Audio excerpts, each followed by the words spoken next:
Flipping around.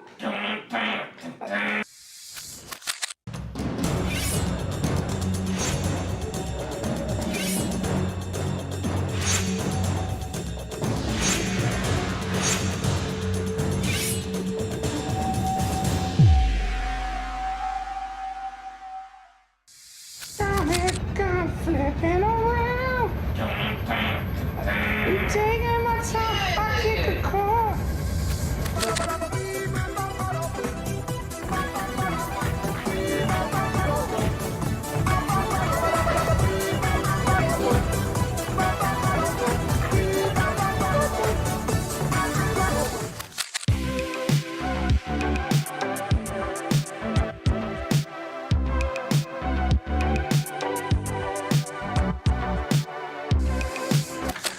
Tell you something else. Oh no!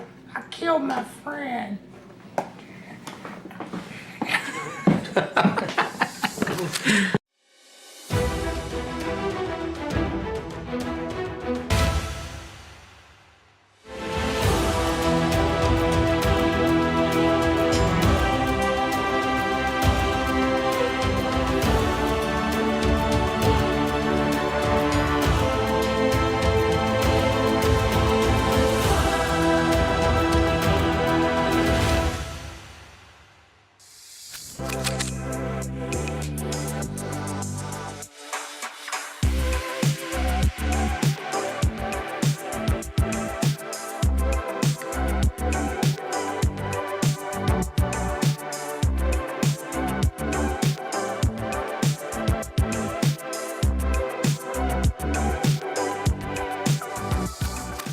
Looking for manga and anime collectibles?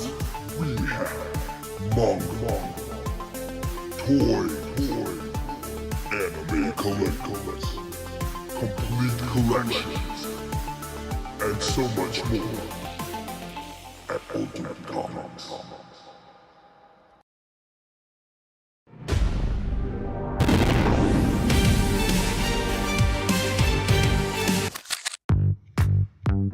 Welcome to Ultimate Comics. We're the biggest shop in North Carolina, which makes us your pop culture destination. We have everything from Funko Pops to sideshow collectibles, hot toys, graphic novels and manga, a whole room dedicated to back issues filled with keys, and a giant wall filled with new comics. So come on down and see all your friends at your friendly neighborhood Ultimate Comics. Flipping around.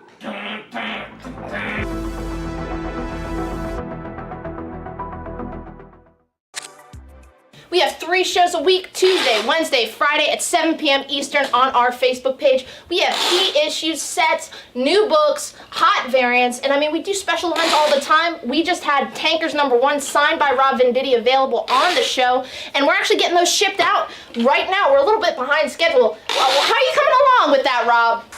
We gotta get these out. I'm going as fast as I can.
Just doing covers now? What the fuck? I love it.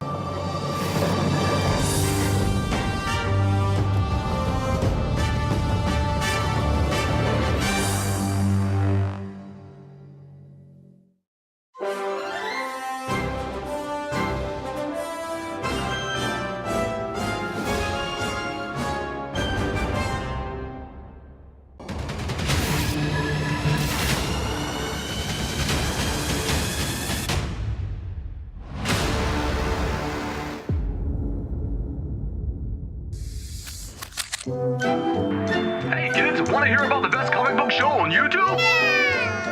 It's What to Pick Up This Week! Starring Harrison and Sienna from Ultimate Comics. Find out what books to grab each week, from the best stories to the hottest covers, and never be alone again!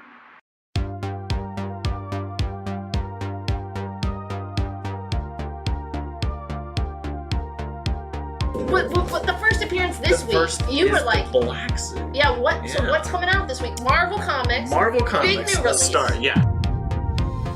And they're also doing really cool 1 in 50 symbiote blanks.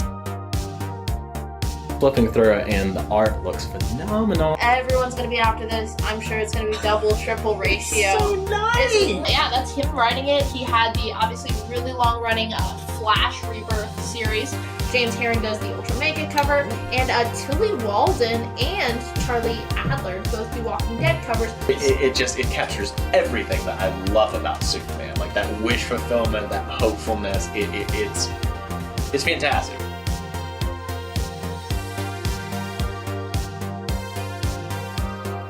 You shot. want photos or you want to kill him? I want a shot. Some people want that. Little Francis Yu does a 1 in 25, and Pepe Larraz does that little sweet 1 in 50. So a lot of really You have options. Number 1. both covers. Well, it's gonna 1 have in a lower. 25 It's insanely gonna have a lower print run. to do a really beautiful 1 in 25. No one's gonna want that. Though, No, right? no, Chase Scott Campbell. Chase Scott Campbell. Chewie is just like chucking Dingo. A good horror book, Yeah. which this is horror as well, and has to do with the legend of the bunny mask. To get a gorgeous Peach Momoko aforementioned Scarlet Witch cover. Joe Quesada and Jimmy Palmiotti. It is the Moon Knight exclusive by Joe Gisco. Hey, please let us host the Eisners next year. Rick and Morty comics. Like Die, like you. 1 in 50. Yes. Oh, yeah. Now that's a good. Now that's a look. Now that's a With look. the ears. That's a look. All right. Alright. Like, comment, and subscribe. We'll see you next week.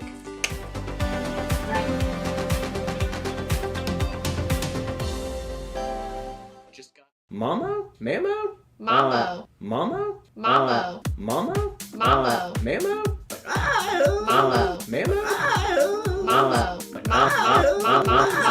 Mambo. I wear my sunglasses anytime I Boy. Oh boy.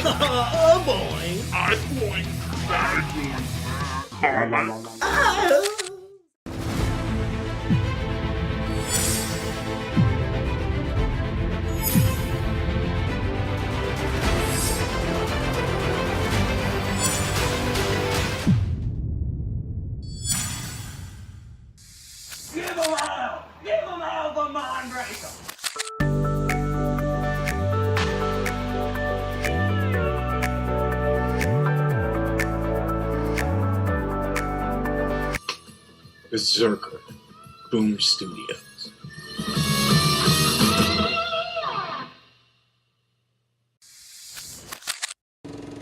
Mr. Hybrid, I smell your hybrid. Mr. Hybrid, wandering down the avenue. Swinging a cane, feeling no pain.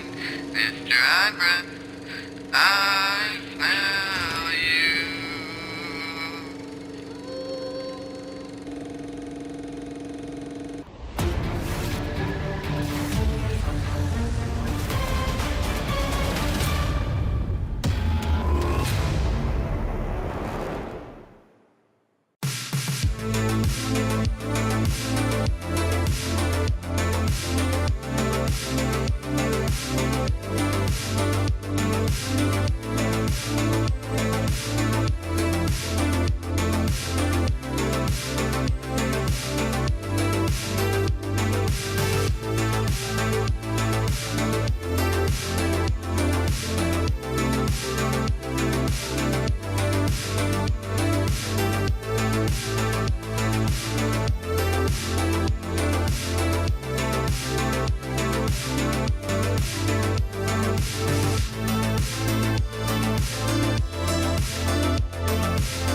I say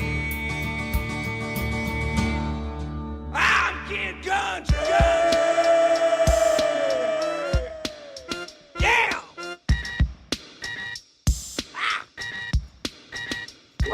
There we go. Live. Welcome to the Ultimate Comics Live Show. Thursday night, big week.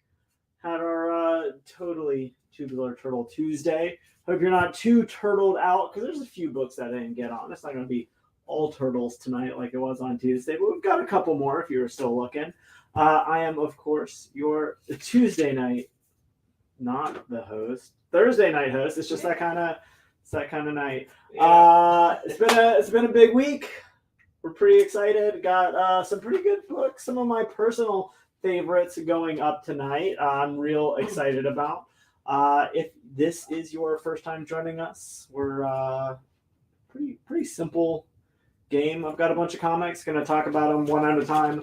Put them on one of these displays underneath each letter. Just let us know the title of the book that we're looking at and the letter that it's under in the chat. Whoever gets in that comment first is going to be able to buy that book for whatever price we have it marked at. Yeah. If, again, this is your first time joining us, go ahead and fill out the claim form. It's going to be that top pinned comment, a little blue hyperlink. It's also going to be in the video description. It's just like 3 or 4 questions. It takes, maybe 60 seconds to fill out. And that's just so we're going to make sure that we can send you a PayPal invoice. We're going to make sure that we know how to get your books to you. And then we just need to make sure that we have your correct name, especially if it's different from the one that you're using on Facebook.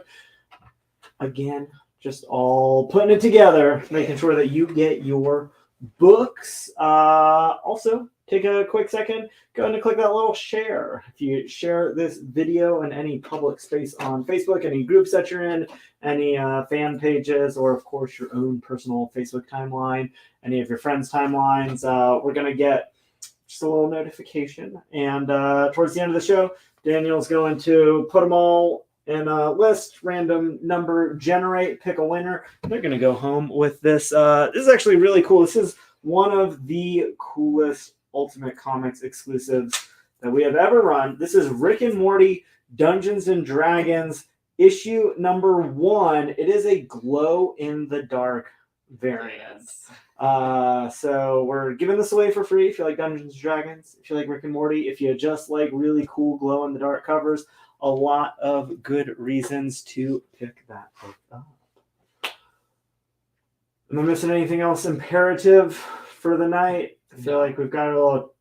I used to have an actual checklist, and then at some point we determined that I was going to remember everything, and we don't have it anymore. So just always need to make sure I frequently forget one thing or another. How's everybody doing tonight? Thursday, getting towards the end of the week. Tomorrow's Friday. Yesterday was Wednesday. Yeah. We're competent and free comic book days next week. we know how calendars work. Yeah. Richie says good. You? Good, great, fantastic, never better.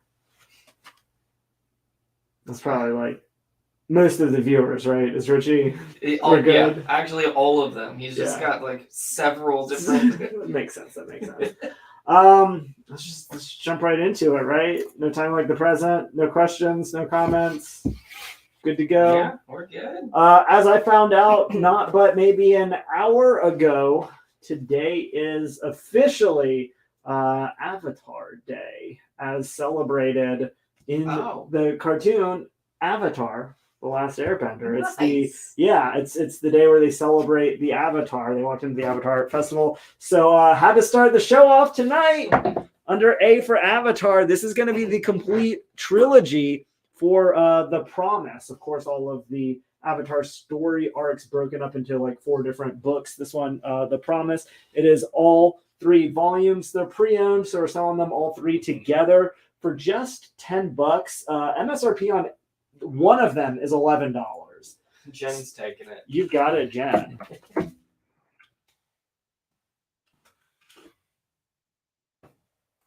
go ahead and nip this one in the bud before the questions start rolling in. Yes, we do have Spawn tonight. Starting pretty early. A little Spawn issue number 22. Todd McFarlane cover. I love that he got like the frame around it. It just looks real slick. Yeah, real simple. A lot of Todd McFarlane's artwork can get pretty convoluted pretty quick. I think this is a really nice, simple Spawn cover. Just $4. George is picking up Spawn. You got it, George. That number, B letter. Got another really cool set that I'm excited about. I really loved this series by Dennis Hopeless and Salvador LaRocca doing the artwork. This is Cable and X-Force. It's issues 1 through 7, which is the entire first story arc and then some. Cable getting together with some of everybody's favorite kind of more misfit mutants. Colossus joining the team. This was right after the Avengers versus X-Men story arc. So sort of him dealing with having been the Phoenix and then no longer. Hope joins up with the team. Get a little Cyclops action coming in later. It's really cool story. Salvador LaRocca just really crushes it. He was the artist on the Darth Vader series, I believe, when Marvel first got the Darth Vader comic in 2015. All 7 issues going to be in near mint condition, just $15. Of course, going under C4 Cable. We'll rock some D4 Detective with Batman, little Hawkman backup feature, just $8 coming at you, fine condition. I love that this is like the real super villainous Clayface when he has like the cape. Yes. Yeah, like, because if I were Clayface, I'd have a costume. But just because I'm made out of clay, I'm going to be running around butt naked? I don't think so. This ain't that kind of show, man. Yeah, I read Mud Packs not too long ago. Oh, nice. Yeah, well, 4-issue story with all the... Speaking of 4s, we got the Fantastic Four from the John Byrne run. One of the top 5 Fantastic Four runs ever. Well, 2-issue story arc, 234 and 235. Going to be in very fine condition. It is going to be just $8. I feel like I should have held that for one letter, but I was just got a little. I wasn't going to call you on it. I kind of felt that too. Got a little excited. Sorry. I know jumped a gun. See, I know your love for the Fantastic Four. I wouldn't want to get in the middle of that. That's probably advisable. Let's see. I know we put up a few Usagi sets on Tuesday because we were doing our big Turtle Countdown. The show officially came out today on Netflix. You can watch it right now. Well, not right now. You can watch it after the Ultimate Comics live show. If you want just a little taste of it, didn't want to jump in on the $500 set for almost all of Volume 1. This is from the Dark Horse set. It is the complete Grass Cutter Saga. It's issues 39 through 45. So that's going to be 7 issues. They're all going to be in near mint condition. It is just $32. If you've never read Usagi Yojimbo before, it is just an incredibly cool story written and drawn by Stan Sakai. It's his original creation. They've all got kind of that cool frame around them. Usagi versus these like giant bat ninjas. It doesn't get much cooler than that. See what all the hype's about. $32.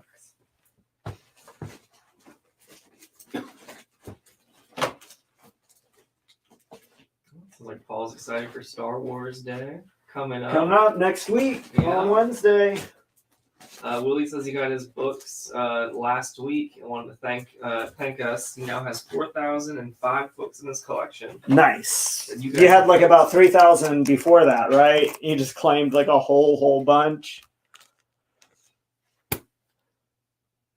Got Sergeant Rock, issue 319, fine plus condition. Some classic Bronze Age war comics, kind of towards the end of that run. Man, Victor was asking me how many comics I had yesterday, and I was like, I just do not know, man. Mm-hmm. Between the piles and the stacks and the bags, Yeah. One day we'll figure it out. Got some incredible Hulk, some more Bronze Age classic. Hulk punching this big ol' monster right in the face as he does. That one, lower grade copy, a great reader copy. Gonna get you some Bronze Age Hulk for just $4. Down on H. The giant dragon. Hey, John, welcome. I know we have some Harley. I don't know if it's ratios. I found a couple Harley Quinns. I don't think we have any Harley Quinn ratio variants. Very rarely do those stick around Ultimate Comics or really anywhere all that much. This one pretty cool. This is part of Marvel Legacy's big launch. It is the Invincible Iron Man, issue number 593. This is when they did their big renumbering back to classic numbering, and they did these lenticular variants that were all an homage to a classic cover. This one, of course, an homage of Iron Man 150, Iron Man versus Doctor Doom. Of course, the Marvel Legacy version, a little bit more up to date with the newer characters. It is Riri Williams versus same Doctor Doom, though, but with that infamous Iron Man armor. So pretty cool, pretty fun. You get that variant cover. First on that. Cool. No, something is killing the children tonight. Not tonight. Going up under. I thought this one was super cool. Really expected it to be worth a little bit more than it was going for. Pretty higher grade copy. It's an oversized one-shot issue, The Geek from Vertigo Visions. It was a series of one-shots that Vertigo started publishing with some of their less well-known characters. What's particularly cool about this one, it came out in 1993. This is the first ever published artwork by Mike Allred from one of the big two. He had his kind of self-published stuff. Some stuff came out from like Caliber. Before that, this is the first time he works for either Marvel or DC. What's particularly cool, obviously made a big impression because later in the very same year, he ended up doing Sandman with Neil Gaiman. Yes. Did issue number 54, I believe. And I think we all know how that story has progressed since. He's doing the upcoming Superman project, right? Oh, yeah. Yeah, which I think Mark Russell was writing it, right? Because I was just sitting there like, did DC just like get together and decide to make the book that I would create if they asked me? When Harrison figured it out. Like, what could we do? What book would you, if you could just create a book for DC, I'd be like, oh, probably Mark Russell and Mike Allred doing Superman, and they would have like Alex Ross covers, and they were like, okay, we can do that. But yeah, it's just $4. Does full interiors, has painted artwork for the cover there with Matt Wagner assists. Pretty awesome. What is the issue number of that detective on D? That is Detective Comics issue number 479. I don't know, you're going to be able to read it that much better once I move this post-it, but I will be able to read it if somebody asks again. Going up on B, this is an incredible miniseries. I got this when I first picked up my Age of Apocalypse epic. Right, we got the new. I got so used to the other level. This is the 4-issue Blink miniseries. Blink, a character introduced in the Age of Apocalypse, who has sort of teleportation powers. Really cool, really badass character. She was used in the Gifted live-action TV show for FX. May it rest in peace. Obviously, a character that Marvel and by extension now Disney has used a lot more recently, and especially with a lot of the Age of Apocalypse stuff just growing in popularity. This is her first sort of solo series, really her only solo story, and her full origin. It is a really cool book, really hard to find because it came out in that sort of late 90s when everybody thought that comics were going to collapse, when Marvel Comics was about to go bankrupt, right before kind of the Ultimate Universe and everything really launched them back into popularity, well before any of the movies started coming out. So all 4 issues of that together, near mint condition, $50. Would you do the X-Force you just picked up for 10? You have it at 15, I think. Let's do it. All right, going to John Katniss. Any last Ronin left over? Nothing. None of the new issues from this week. So it looks like I've got Last Ronin Ashcan still poking around because you demanded it. Those are $35. I've got it listed as very fine near mint, but that's largely because it is oversized and it is Ashcan paper stock, so it's a little bit lighter than the heavy card stock that the main series shipped on. This is, of course, going to be the first appearance of the Last Ronin. It is also, there just aren't any at all that are much higher grade. Realistically, it's probably near mint, but just not going to be a near mint plus. There's going to be some tiny bites up at the top of the corner, and I mean, again, get it cleaned and pressed, and you might get like a 9.496 out of it, but almost certainly not going to be a 9.8. $35. I just priced these on Tuesday. That is far and away the best deal on this book available, and that's going under C for C. Ask, and I do what I can. Yeah. What is on B? It's the Blink set 1 through 4. Yeah, that is a 4-issue mini-series with a character from Age of Apocalypse. You get the Age of Apocalypse, Magneto, Rogue, and Sabretooth kind of in the tessellated background. And then carries over kind of a cool connecting set. All 4 issues, going to be near mint condition. It is the first and thus far only solo Blink book. And it is the character's kind of full origin. No one picked up that Last Ronin 10.0 slab on Tuesday. I think you said those got shipped to the stores. It got sent out to carry. If you want it, unless somebody picked it up like yesterday or today, I think it was $5,000. Yeah. Go ahead and make a claim. We'll add it. We'll get it sent back over for you. I don't know how in depth Harrison went into that 10.0. It was CGC witnessed, signed by Ninja Turtles creator Kevin Eastman, who is of course one of the writers for the Last Ronin series. There's only 4 of them on the census at all. And one hasn't shown up for sale for like 2 years. So this is going to be your one chance to get that 10.0 signed by Kevin Eastman. That's crazy. Yeah. It's gorgeous, too. It's so nice. It's got that crisp gold gem mint label. Yeah. Man, I love it. Going up on D, we've got Daredevil 235. Daredevil versus Mr. Hyde. I think one of the more underrated Marvel villains, because at his base, like his power set is just he's kind of big and angry, but not as big and angry as a lot of other characters. But sort of, the duality of it makes it a lot of fun. Very fine condition, so pretty nice higher grade copy. Maybe just $6. C is the Ashcan for Teenage Mutant Ninja Turtles Last Ronin. John Katniss picking up Daredevil on D. You've got it.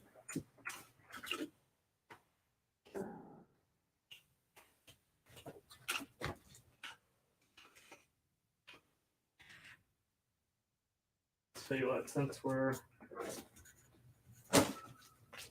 talking turtles, the book that it looks like we didn't get to on Tuesday, little twofer coming at you right here.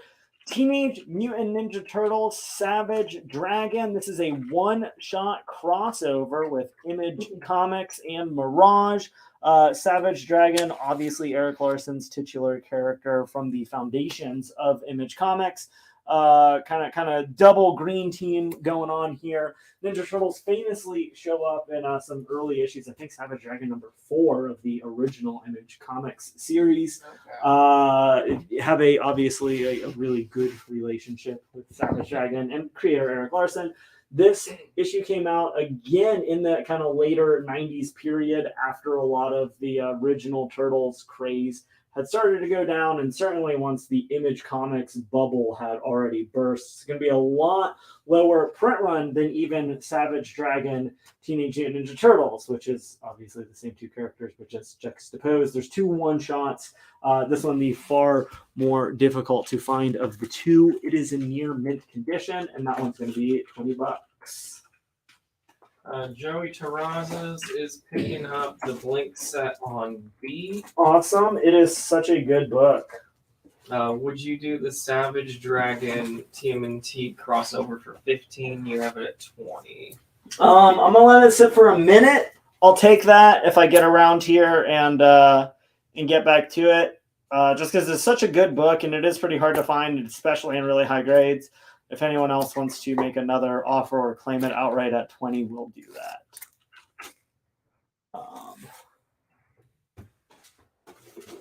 Let's go ahead and get a little Spidey up on there. And then we got some Spider fans. We got the Spectacular Spider-Man 236. Pretty cool cover with Spidey versus Dragon Man. Going to be near mint condition, just $4. Would you do the Usagi set on F for 20? You have it at 32 for Zach. Let's do it.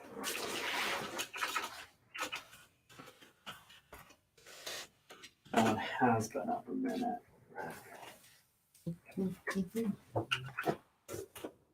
You've got the Sam Keith variant for Wolverine Exit Wounds. It is a one-shot, issue number 1, obviously. Going to be a near mint condition.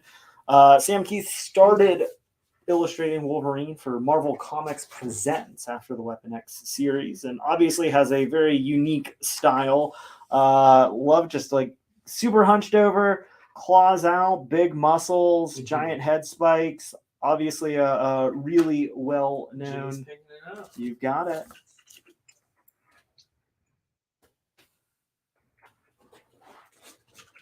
Go from one more animalistic character to another. This is Dell Comics Werewolf, issue number 2, trying to rebrand some of the classic Universal literature monsters as superhero characters. It's really fun series from Dell Comics. Came out in like the mid 1960s. This book's gonna be in fine condition. It is just $10.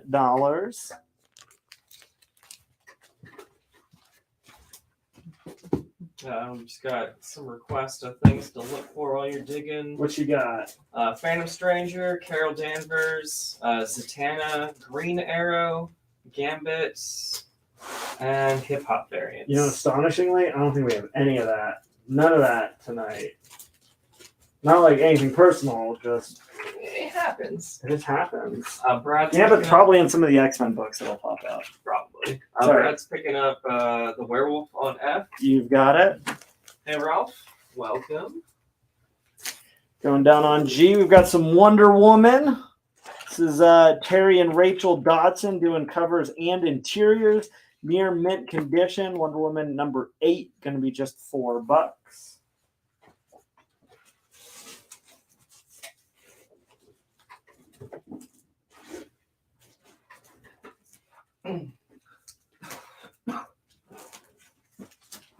Eddie's taking that Wonder Woman on G. You got it.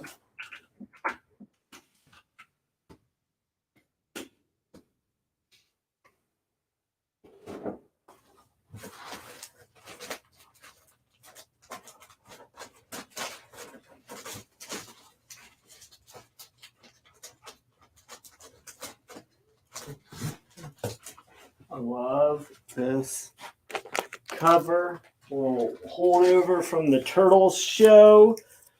Teenage Mutant Ninja Turtles, issue number 23, near mint minus condition. You got Splinter in a tuxedo, little improvised weapon with a giant pizza paddle.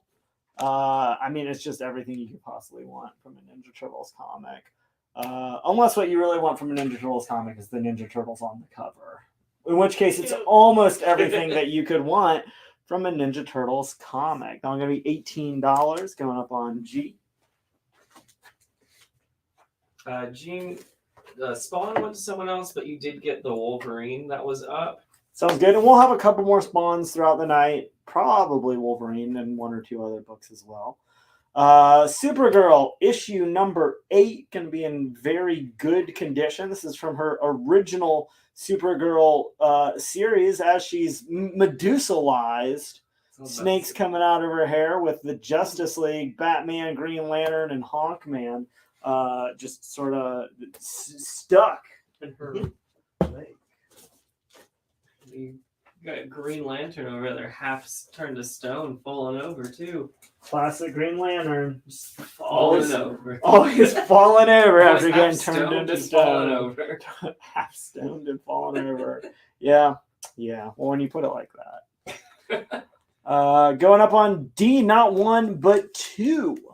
From the original Marvel magazine for the Punisher with painted covers. This one, I think, by Mike Zack.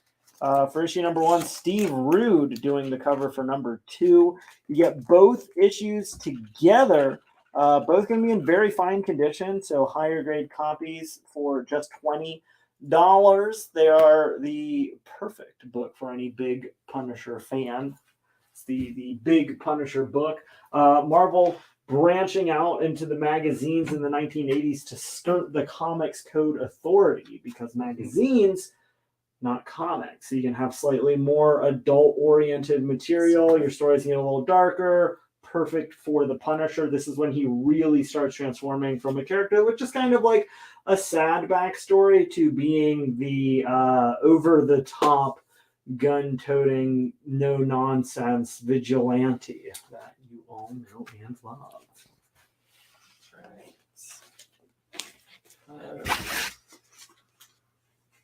Would you do D for 15? You have it at 20. Want to just set up? Same thing. Give me a minute. We'll get around. If no one else claims it, we'll drop it to 15. But we'll give it a minute to breathe. See if people are in for it. Brad, I've got your offer written down. We're almost all the way back to that E, so if no one else claims it. At this point, it's been long enough. I'll go ahead and pick that up. All right. So yeah, let's go into Brad. I'll go ahead and put up the Atom, issue number 38. This one's going to be in very good condition. So a pretty solid copy for a Silver Age book. That one going to be just $8.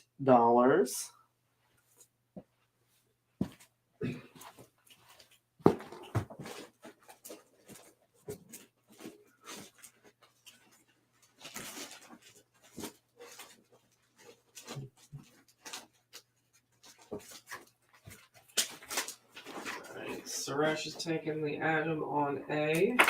Excellent.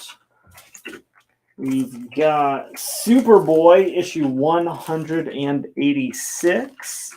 Going to be in fine minus. A real solid mid-grade copy with a little prison mutiny where inmates got a shovel made out of kryptonite. I couldn't tell you, but you could find out for just $8.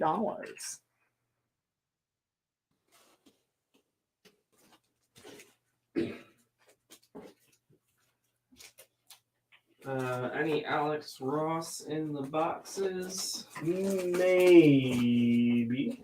Would you do Supergirl on I for 5? You have it at 8 for Eddie Page. Yeah, we'll go ahead and do that.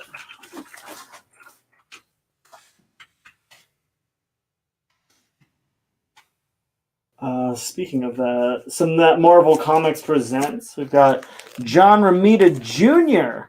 getting in on Wolverine. This is Marvel Comics Presents issue number 3. This is, of course, an anthology series, so you're going to get a Wolverine story and a Things story. That's going under F for our favorite member of the Fantastic Four. Who is, of course, Benjamin Jacob, the Thing. If you're into more of the Silver Age classics, we've got Marvel Collector's Items number 11, which has not 1, not 2, not 3, but 4 Silver Age stories. You get Fantastic Four number 16, the FF meeting Ant-Man. You get Tales of Suspense. You get The Incredible Hulk. and a Doctor Strange story from Strange Tales down in there. All 4 of those together going to be just $5 in very good condition.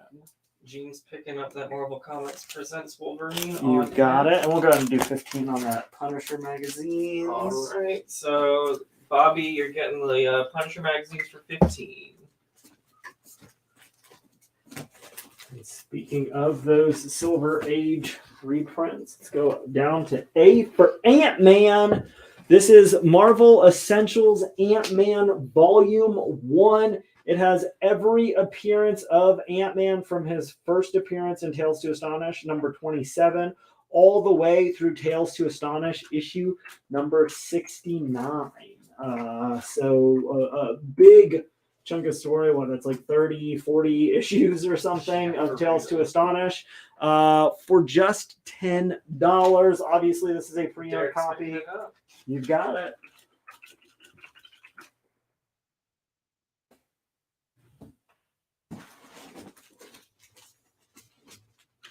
Swap that out with a little A for Justice League of America, issue 177.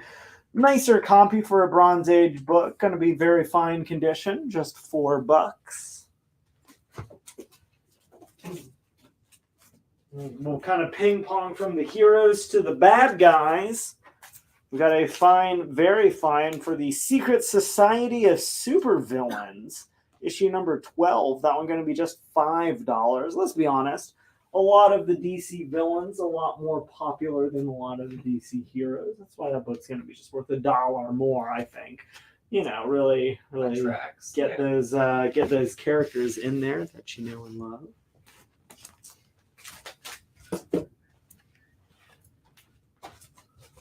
Speaking of characters that we all know and love, got Brave and the Bold, issue 103 in very good condition. Batman teaming up with the Metal Men. One of the biggest strengths of the Brave and the Bold comic is sort of giving you the opportunity to be introduced to a lot of DC characters that you might not be as familiar with, kind of bringing you along with Batman to kind of drag you into it. Easily the biggest strength of the Brave and the Bold cartoon as well. It's kind of the same idea, you know, taking your love of Batman, holding your hand. You've got it.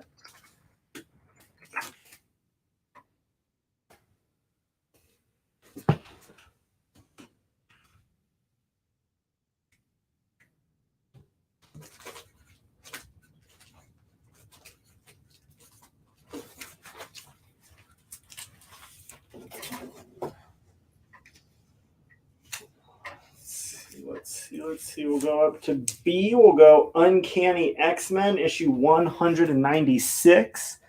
Got the claws drawn. Wolverine meeting, I believe that is the Phoenix.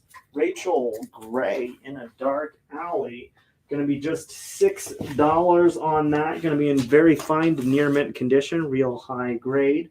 I believe that's when John Romita Jr. was still doing artwork for the book.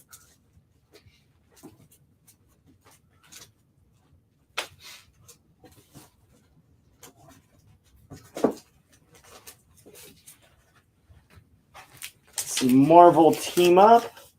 Going to be a lower grade, great reader copy. Marvel Team Up, issue 121. Spidey teaming up with his best pal, the Human Torch. Just $4. Who is the creative team on the Hulk on H? Hulk on H. It's a great question, which the answer is, of course, going to be Bill Mantlo writing with Sal Buscema providing the artwork. Easy to forget how long Bill Mantlo was on that book.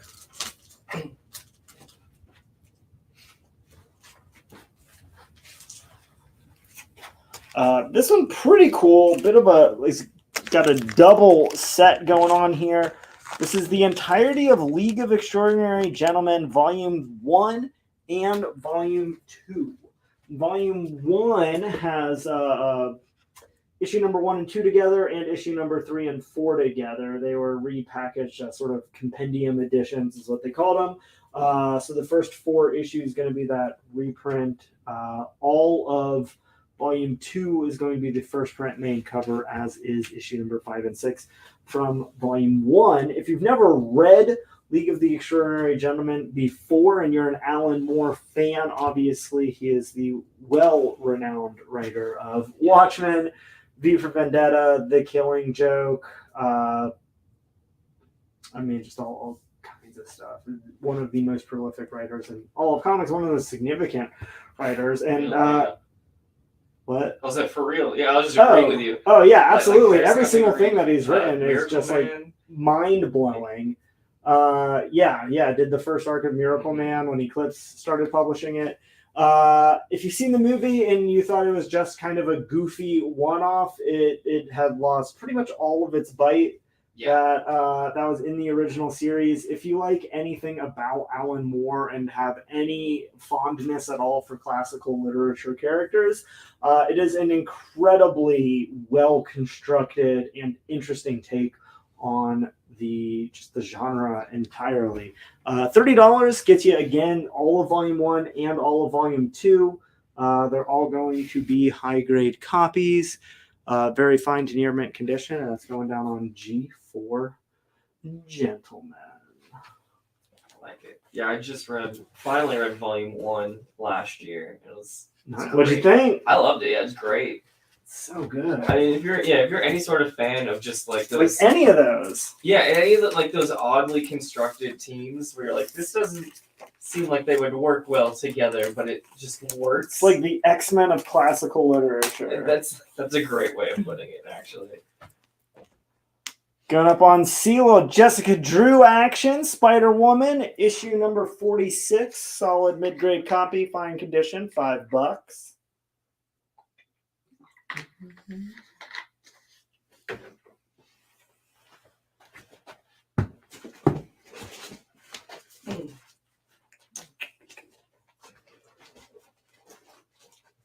Eddie Page is taking that Spider-Woman on C. Sounds good.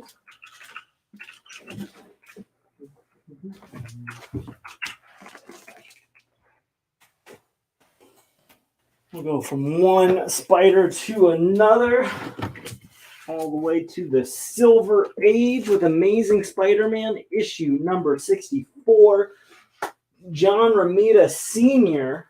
doing the Vulture, Spidey versus one of his oldest foes in more ways than one. Really solid, high-grade Silver Age book. Very fine minus condition. That one going to be just $90.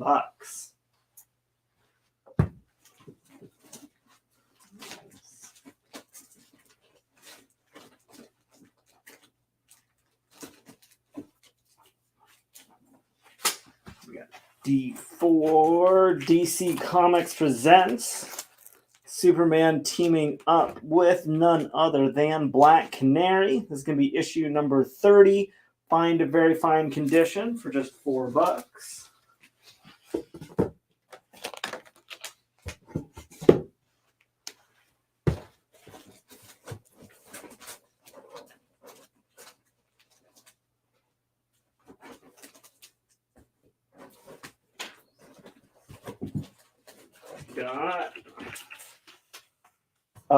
One of the top 10 books on Key Collector's Hot 10 right now, Strange Tales, issue number 170, came in a little extra book from the Doctor Strange show that didn't move. It is the second appearance of Brother Voodoo. Just didn't have time to put it up.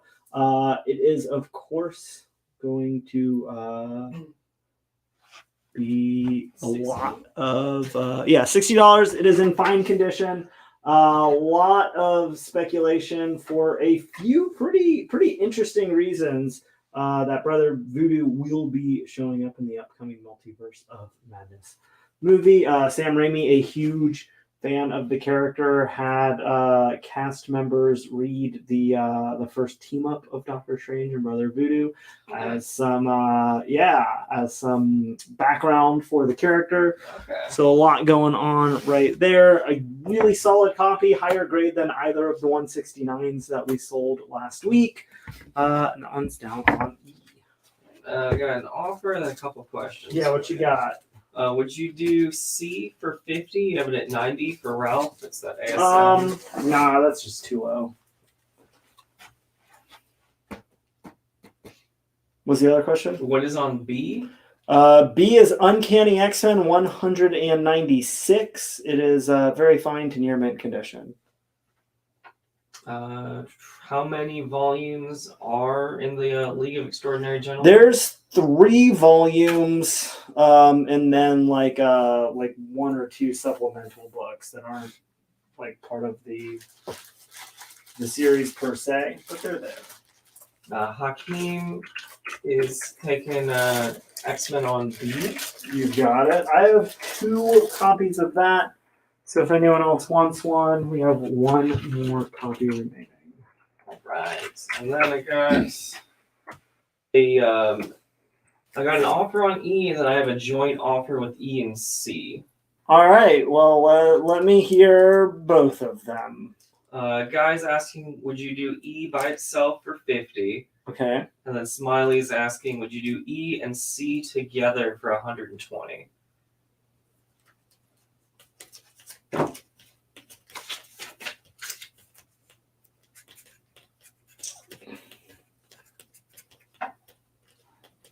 Thinking about it, Bob. Thinking about it.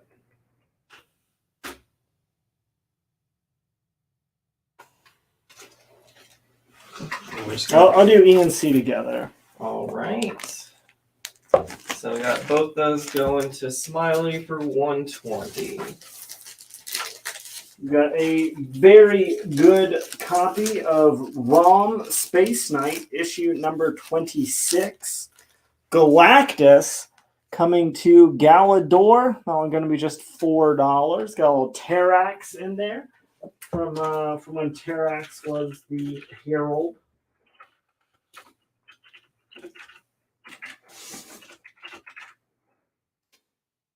Derek's picking up ROM on C. Got it. Coming at you from Boom Studios. This is one of the first big books to emerge from the pandemic and the comics shutdown. The Unkindness of Ravens from Dan Panosian.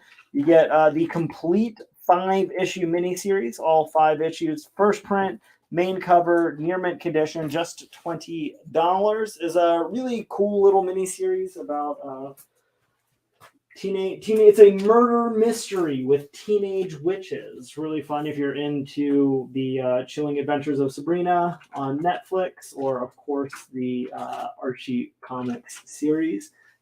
Little bit less over the top frightening and a little bit more into the kind of the story and suspense of it. Hakeem, I got you for an X-Men on B already. We just had 2 copies. But if you want a second copy, just let us know. Yeah. We've got them. We've got them. Up to 1 more. Going up on C for EC Comics. We've got EC Classics issue number 3. This is from their first foray into reproducing the 1950s classic. This book published in 1973 and is, of course, Shock Suspense Stories issue number 12.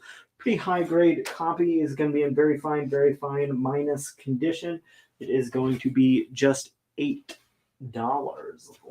for the ridiculous price that the Golden Age EC comics fetch. The fact that reprints are pretty much all like under $10 is ridiculous. It's the exact same story, the exact same artwork. Absolutely must read books for any comic fan, especially if you're into horror. What'd you do for the League of Extraordinary Gentlemen on G for 20? You have it at 30 for Christopher Privet. Sure. Do we have any slabs tonight? Yes. Sweet. I need to read the rest of this.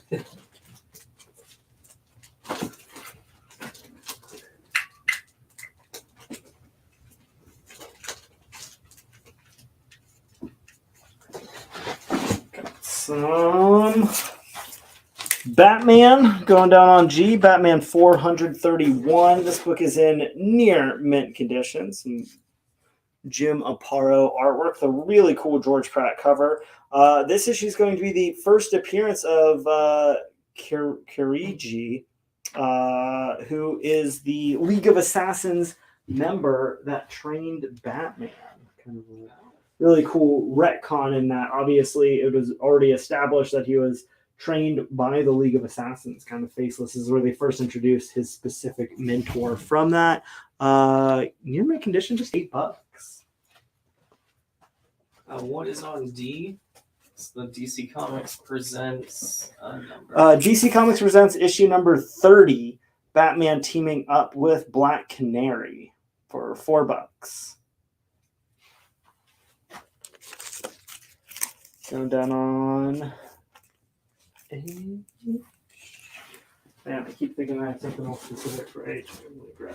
Well, I've got the spot. Really badass Apocalypse cover by Pepe Larraz. This is going to be House of X issue number 5. This is the 1 in 100 virgin cover variants with Apocalypse just tromping through the swamp.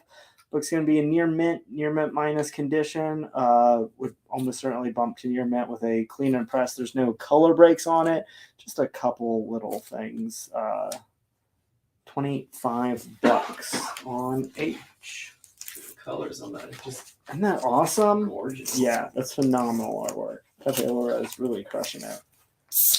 Going up on I in our little finalists from the final four of March Madness just last month.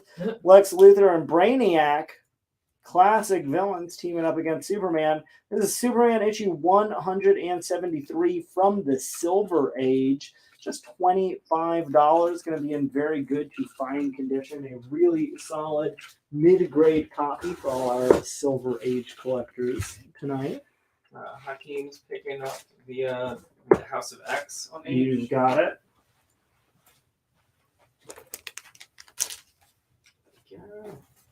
So, Daniel, thank you.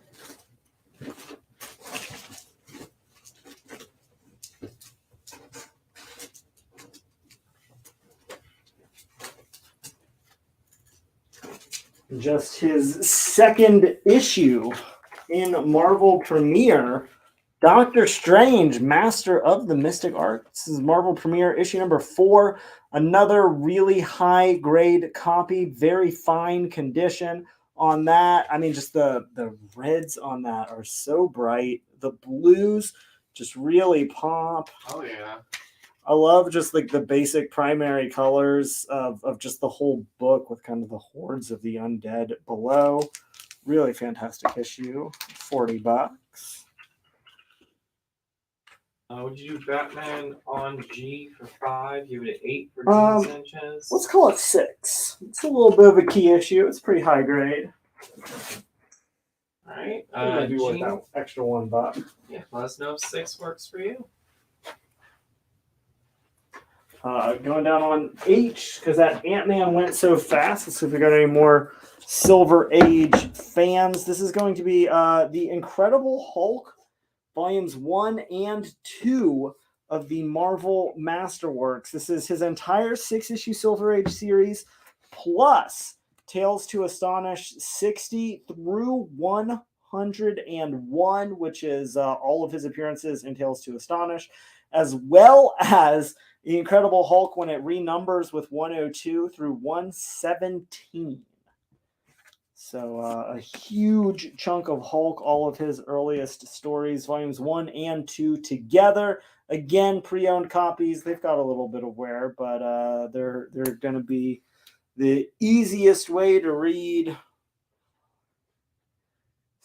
70 issues of the Hulk. Yeah, for $20.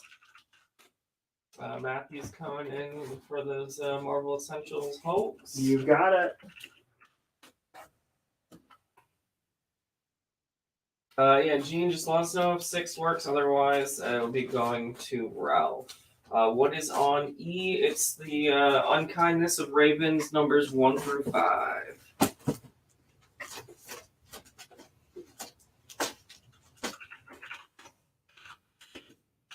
Since we're having some fun with some of these classic graphic novels. This one of my favorites when I was a kid, gotten into the old anime.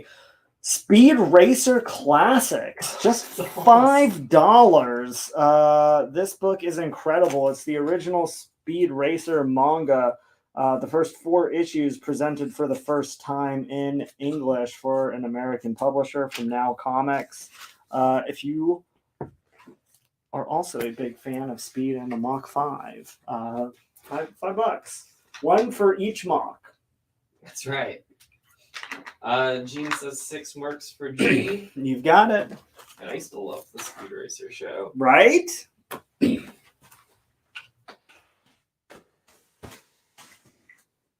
you do E for 12? Give it a 20 for Jimmy Lee. It's the Unkindness of Ravens. We'll take it down to 15. You got just a couple more bucks. I can come down 5. You can come up just 2 or 3 there. Get some classic DC westerns with the Son of Tomahawk, issue number 134. Higher grade copy. I mean, very fine minus condition on a 15 center. It's going to put you in the Silver Age. Joe Kubert cover, just $6. Jimmy Lee says deal for 15 for Unkindness of Ravens. Got it. Mike Harrison says the powerful Mach 5.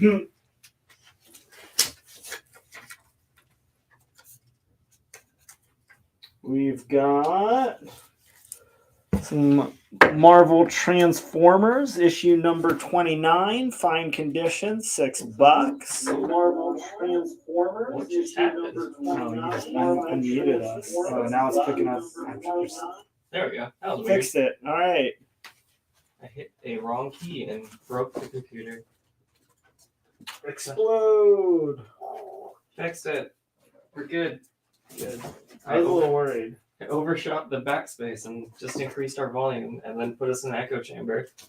To catch up, would you do G for 4? You have it at 6, that Tomahawk? Yeah, something we can do or that.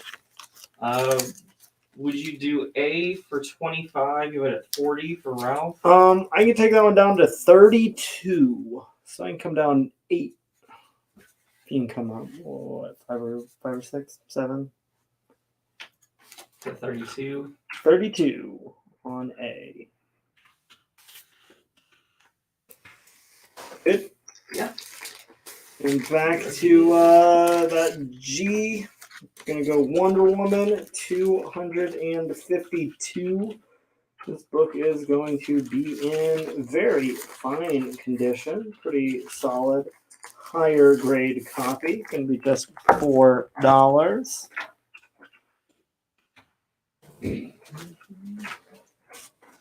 Ralph is countering your 32 with 26. No, I think 32 is as low as I want to go on it right now. I appreciate your interest.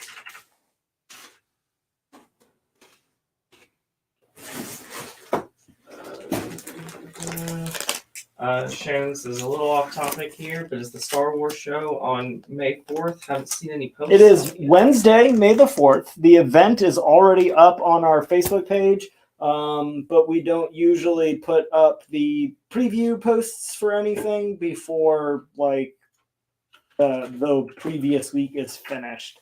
So I'll put up all of the previews for that and the Tuesday show tomorrow. John Penda is picking up Wonder Woman on. You've got it, John. And then it looks like Ralph is passing on that. Sure. Yeah, not a problem. Yeah, so if anybody else wants that for 32, just let us know. We got World's Finest 176, Batman, Superman, Supergirl, and Batgirl, all of the world's finest, is together. Just $12. Going to be in the fine minus condition. That one is down on B. Gene says, loving the eclectic mix tonight and the Zen vibes. Thank you. That's what I was going for. Until I just really interrupted it with the cycle of our own voices. Now, you know what? If anything, that probably made it more zen. Yeah.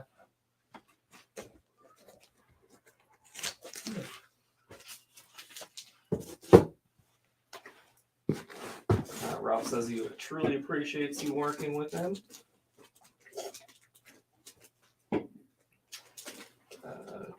Man, speaking of that Usagi, that guy. I'm astonished Harrison didn't get this one up on Tuesday, but this is the Usagi Yojimbo #1 special.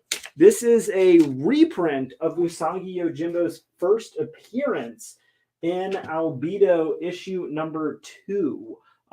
It came out ahead of the ongoing series as a means to catch you up, as obviously not many people read Albedo. This is going to be a really nice higher grade copy, very fine plus condition for just $40. If you wanted to pick up the first appearance of Usagi Yojimbo, this is easily going to be the kind of most collectible version of it without shelling out 4 figures. And that's even if you can find a copy of Albedo #2. So $40 going down on C. I said he was hypnotized by the echo, so I'll take it. Yeah, see, it's all part of the plan. That's right.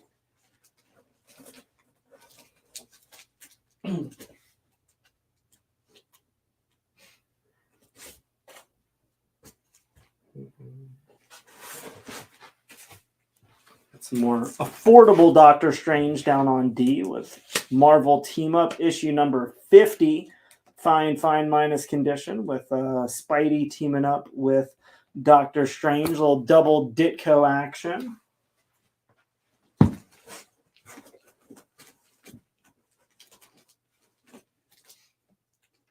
You got double Ditko with the Doctor on D. Got going on G. Werewolf by Night, issue #3. Some real early Jack Russell. Yeah, the actual name of Werewolf by Night, Jack Russell. Oh, really? Not you. Yeah. Very good condition, $24. Really hard to find those Bronze Age Werewolf by Nights.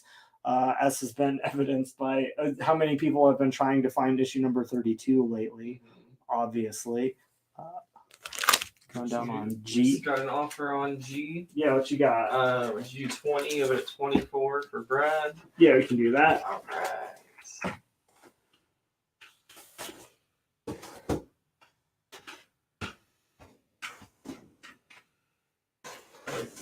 With a little G.I. Joe action. This is going to be the Adam Riches action figure variant for issue #225, G.I. Joe Real American Hero. This book is in near mint condition. Super cool. Obviously, G.I. Joe, well known for being established with all of the characters and all of the personalities and everything in Marvel Comics by Larry Hama.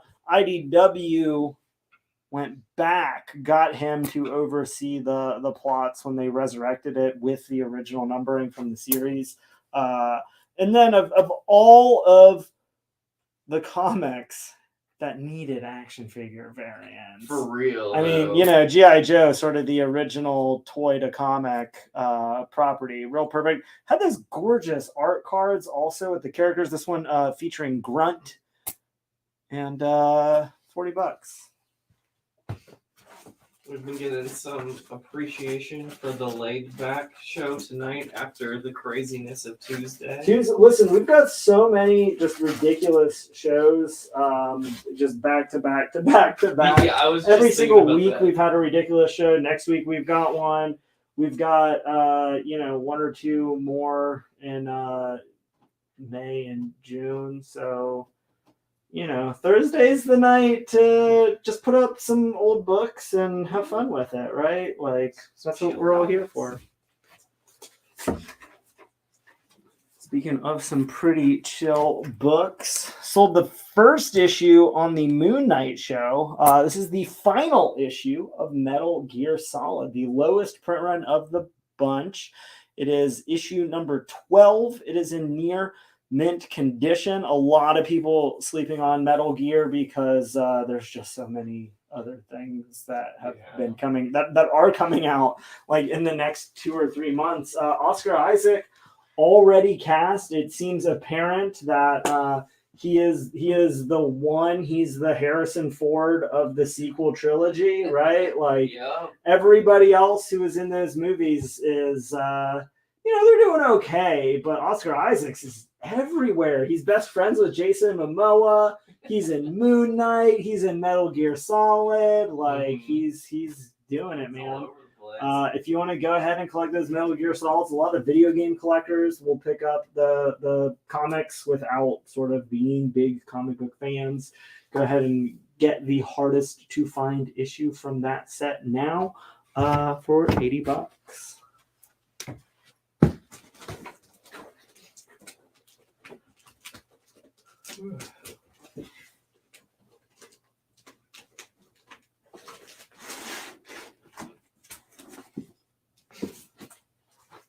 This one really cool. I think kind of just sort of a fun way to do this also.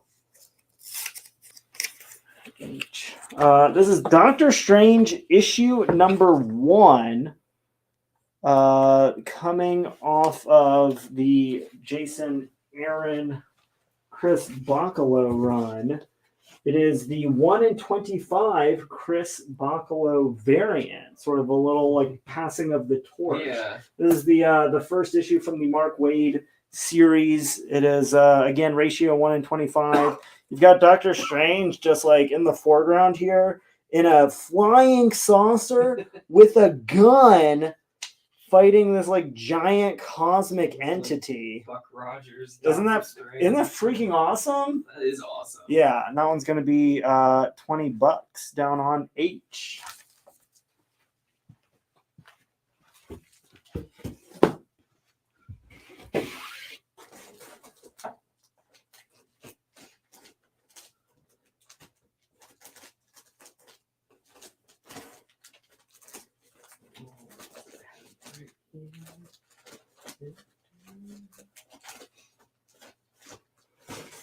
Of, I think, the most underrated characters in all of the X-Men. This is Uncanny X-Men issue 117. It is going to be the first appearance of the Shadow King. He was, of course, the kind of primary antagonist throughout the entire Legion 3-issue series, played by Jermaine Clement, who you all know and love from Flight of the Conchords and What We Do in the Shadows, and Legion and Moana. What an interesting career path. So much fun. Corey Fisher's taking X-Men on that. You've got it. Eclectic assortment of roles. Right? That's what I would be like if I was Jermaine Clement, though. I'd be like, no one's pigeonholing me into anything. Yeah.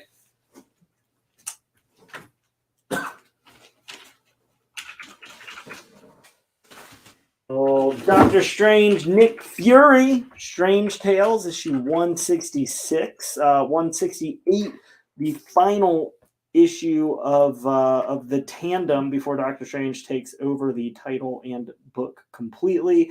Going to be solid, mid-grade copy, very good to fine condition. One of those last Silver Age. Nothing can halt Voltorg. Go ahead and pick it up now before Voltorg makes his big on-screen debut in Doctor Strange 3. You never know the way they're digging up some of these like random characters. If they're going to headline a movie with El Muerto, might as well start specking on characters like Voltorg. Voltorg, I think, a far better character than El Muerto.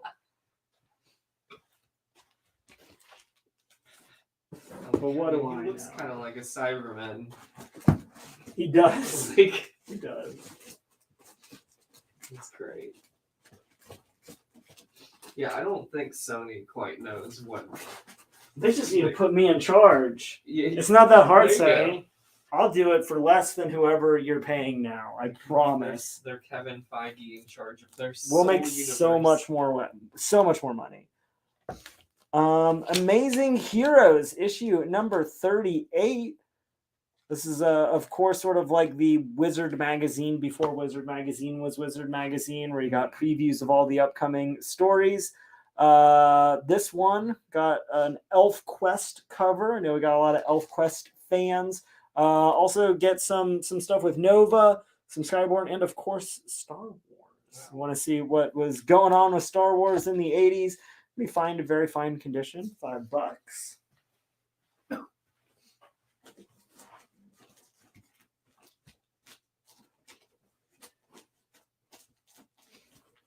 George just says that Disney needs to buy Sony and get the rest of the movie properties back. I mean, it is more likely than them being able to get like just Spider-Man back. Which is what I was saying for years about Fox. Nobody believed me. They were like, no, Disney's going to buy Fantastic Four and X-Men back. And I'm like, why would they sell them for... But yeah. One day. It's tricky. It's tricky. Yeah. I mean, you're getting so close to a... to just owning everything. Yeah, a monopoly that any sort of acquisition is going to take years just to litigate. Yeah, at this point. All right, going down on B, big key issue.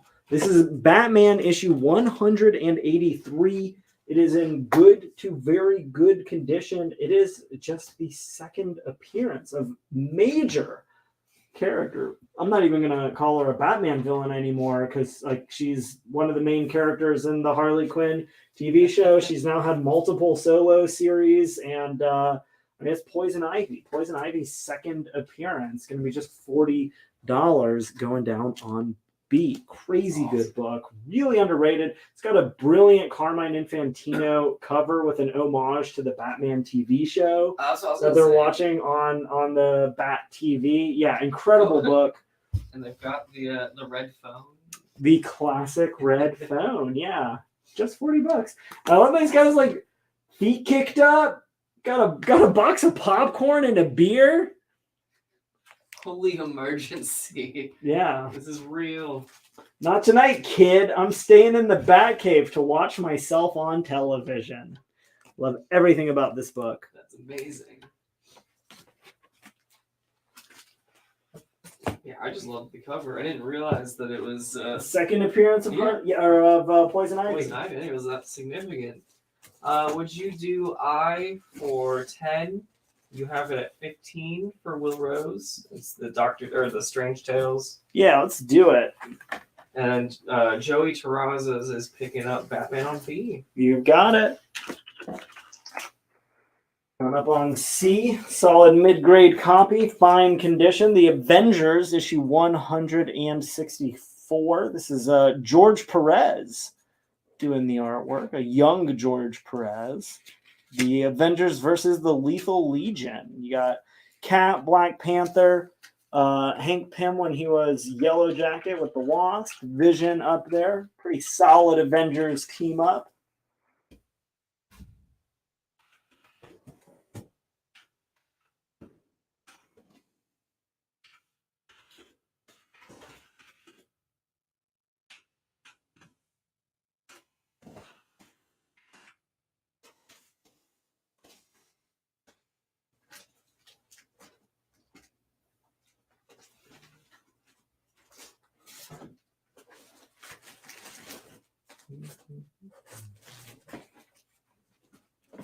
Got all these guns, nowhere to put them. Guess we're just gonna have to sell them. Got some Legion of Superheroes, issues 277. Because you demanded it. Behold, Reflecto, the most mysterious member of the Legion of Superheroes, is going to be George Perez doing the artwork for that cover. Man, that is like such a George Perez cover. Like you look at Cosmic Boy in the foreground right there with the light coming off of him, and so incredible. Gonna be in mid to high grade copies, so you're looking at like a very fine on that one. Just $4. Gene is picking up that Legion on D. You've got it. Would you do C for 7? You have it at 10 for Derek. That Avengers. Yeah, we can do that. All right.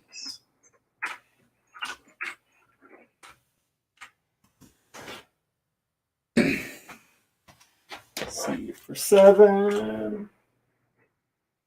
And D will get a chance. And D. Going over on B, we've got Moon Knight, issue number 13. Jeff Lemire's run. This is going to be a near mint condition for $12. The big reveal, the arch nemesis of Moon Knight himself, Bushwhacker. Really fantastic Greg Smallwood cover with the close-up of the villain, outlined with the paint. $12 on B.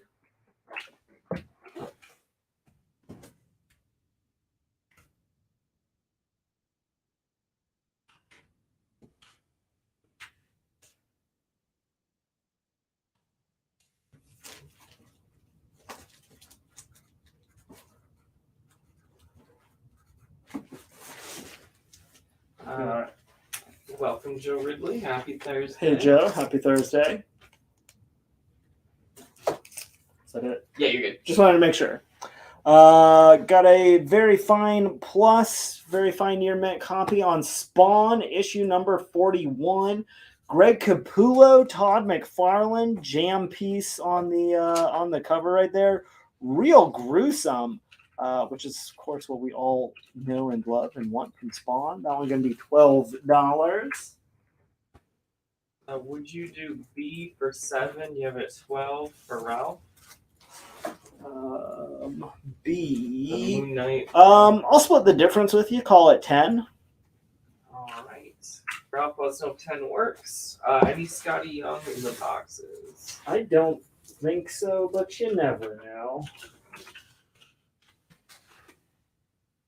Well, I'll tell you what young character we do have, and that is a young boy wonder. Batman Adventures issue number 8, featuring Harley Quinn in the shadows here, one of her earliest appearances, and Poison Ivy. This book's going to be in fine condition. It's a relatively red copy for a modern book. It's going to be $10.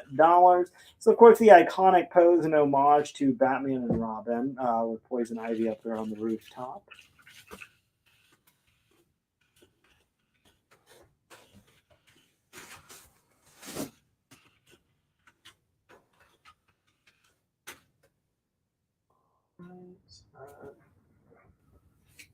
Ralph is countering 8 from your 10. And Eddie Page is picking up Batman on D. You've got it. We can take it to 9. I'll play back and forth with you. Going down on I, got another one of those lenticular variants. This one, Hulk, Incredible Hulk issue 709. It's an homage to Planet Hulk's first issue with Incredible Hulk 94. With That's cool. taking it back. The Return to Planet Hulk Part 1. Near mint condition, just $4. 9 works for Ralph on that Moon Knight on You got it. And then perhaps one of the more peculiar Doctor Strange crossovers. And Ralph is coming in first for that Hulk on I as well. You've got it. Going up on D, we got Doctor Strange and Deadpool. Double D. Oh, after I just told you no, this is a Scotty Young cover, actually, as it turns out. Yeah, Scotty Young and his more natural style. Yeah. This is how he actually draws, how he likes to draw, how he used to draw all the time before he did one baby variant for Marvel and then was never, ever able to escape it. So here you go, and all of his Scotty Young glory. Got Doctor Strange and Deadpool. One is in near mint condition. It is $5. Gene is picking up that Doctor Strange and Deadpool cover. You got it. Going up on B, we've got the aforementioned Batman the Killing Joke by Brian Boland and Alan Moore. This is going to be the 4th printing variant with the orange lettering. It is in near mint condition. One of the nice things about this book is it is printed on that really high-grade cardstock. So really, really held up nicely, despite at this point being close to 40 years old. It is, of course, one of the biggest and most popular Batman stories of all time. It is the kind of sort of origin of Oracle, the classic story where Batgirl encounters the Joker one-on-one and things do not go well. That book is going to be just $40. It's going under B for bullets.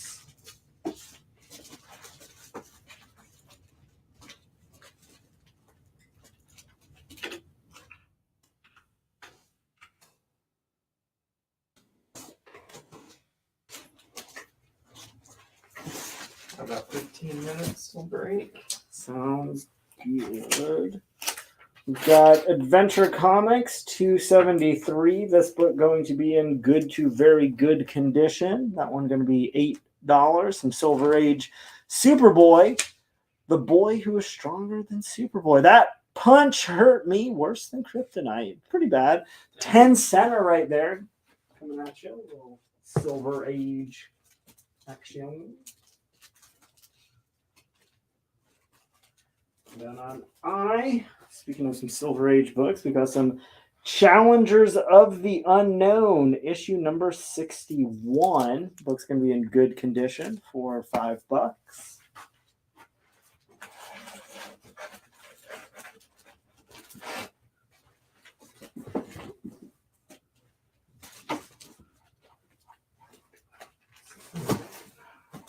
These.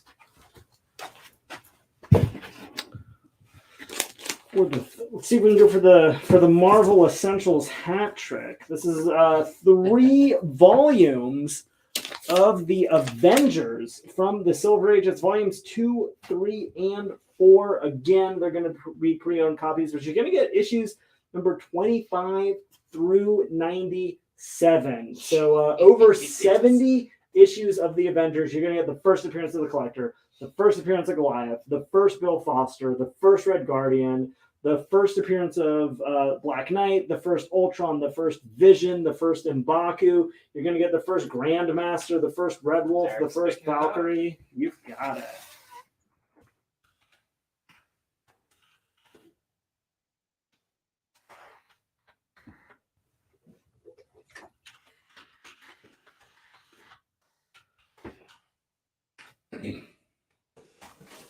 That's a lot of great stuff. Isn't that awesome? I love those Essentials.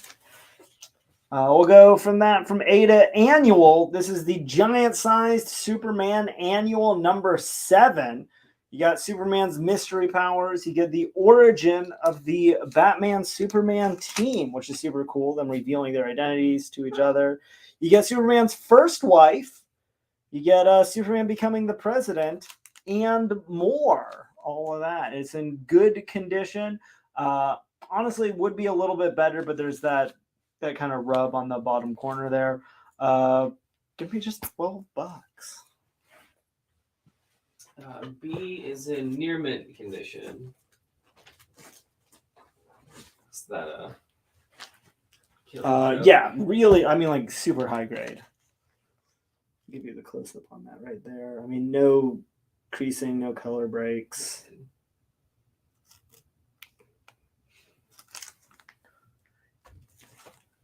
What is on G?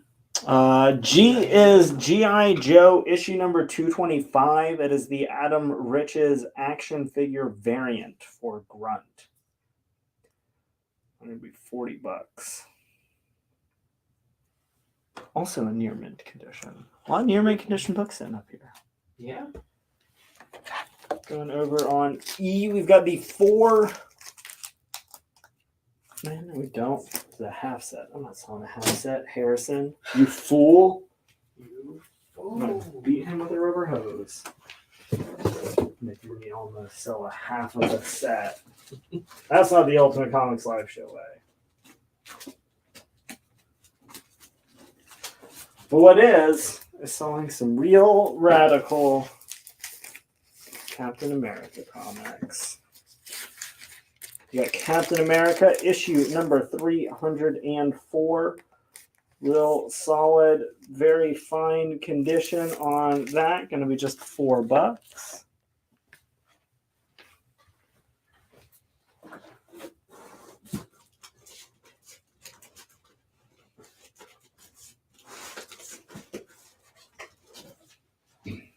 What printing is the Killing Joke? That is the 4th print. Going up on F, we've got some Silver Surfer, issue number 133. This is real late in his really only like really long running series. I think it went for 140 something issues. So really close to that last issue in that last year. Tom DeFalco with J.M. DeMattis doing the creative team on that. Near mint condition, just $6. You've got Surfer, you've got Toomey, you've got everything. Everything you could possibly want in a comic book. Those two things. Surfer and Toomey. Yeah. Everything you need, really. Gene says, dude, you guys are insane tonight with the variety. You got me buying all outside of my box. Good. You try something new. There's a lot of really cool stuff out there. Yeah. I'm glad you're enjoying it. Go to that G for some more Batman issue number 430. Jim Starlin with Jim Aparo. Yeah, crazy good creative team. Somewhere below there lurks a madman with a rifle and a secret that Batman dare not face. Somewhere below is the fatal wish. That is such Jim Starlin dialogue, if Really ever is. I have heard it. If you're a big fan of the Infinity Gauntlet or any of his Iron Man stuff, obviously Jim Starlin, comic royalty.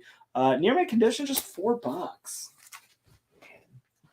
This is a really good book if you don't have any Batman in your collection. Pick up, especially if you're more of a Marvel person. Oh, yeah. You're not looking to pick up a whole 12-issue miniseries or something, but you want a really good Batman story. Just give it a shot. See what happens. You might like it. Perhaps that's what they're afraid of. Let's see. George is picking up Batman on G. Sounds good. Would you do A for 8? You have it at 12 for Norman. A? A, yes. Yeah, sir. we can do that. All right.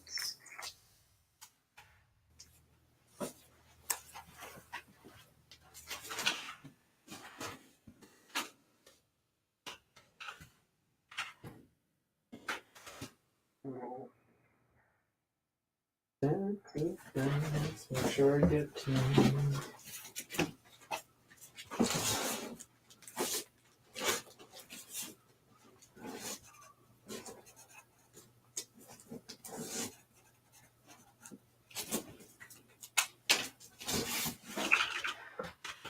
Moon Knight issue number 14 from the Colin Bunn series, taken over after Grant Morrison. This book is in near mint condition.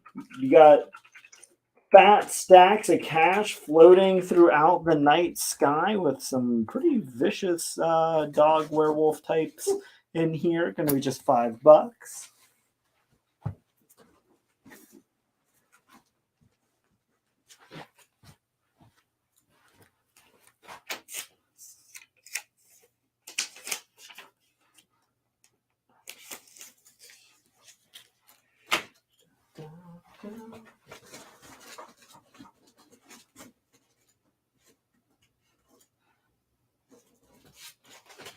Go up to A4 Alpha Flight, issue number 74. Wolverine and Spider-Man guest starring. Going to be just $4. Yeah. Nice. What is on B? B is The Killing Joke. It is the one shot by Alan Moore and Brian Boland. It is the book where Barbara Gordon gets shot by the Joker, thus leading to her tenure as Oracle, and really going into like the New 52 and pretty much everything that has been happening with Batgirl since this moment. It is in near mint condition. It is the fourth printing of the book, and it is one of the single most popular, biggest Batman stories ever told. Yeah. Also, another Alan Moore. Going up on C, we've got some Gil Kane doing the cover for Comics Reader number 164. We had the amazing kind of comics preview. This one, the same idea. You get news, interviews, and comics. 1979. That one in very fine condition. Going to be just $6. I got a couple offers. What you got? Would you do 3 for G or at 5 for Ralph? Yeah, we can do that. I've got 2 copies of that also, so if anyone else wants one for $3, let us know. And then what was on C before the comic reader? It's a great question. I don't know that I remember. It was Spawn number 41. Ralph was wondering if you would do that for 6.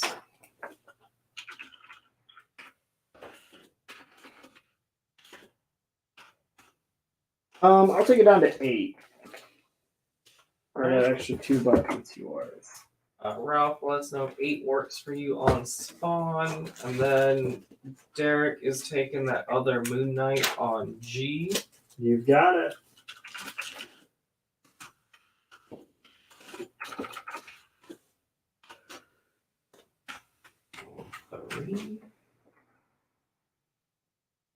Ralph is countering your 8 with 7. No, I'm good with 8. We always need G. Spawn back issues. G for 3. Well, that's perfect. As I have in my very hands, I'm gonna let you figure out what the ratio is because that little tag fell off. This is the Emmanuel Lupacino variant for Gwenpool Strikes Back issue number 1. Gonna be a near mint condition for $30.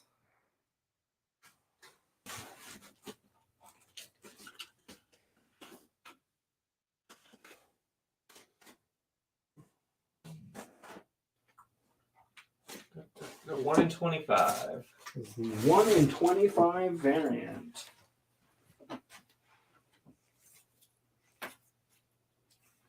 We've got we'll go D for dogs. Stray Dogs issue number 4. It is the 4th printing with an homage to the horror movie The Audition. It's going to be a near mint condition. I like the rhyme. Yeah.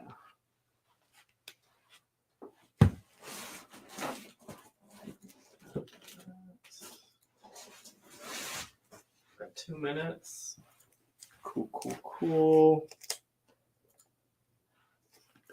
We've got Marvel Riot number 1. It's a classic parody book with the Age of Apocalypse. There's kind of some Gambit in there. The aforementioned where Blink came from for Universe.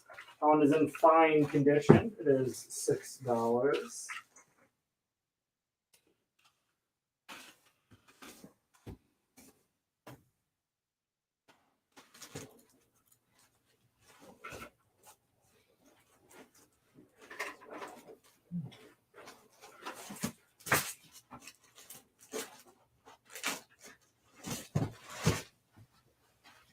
Got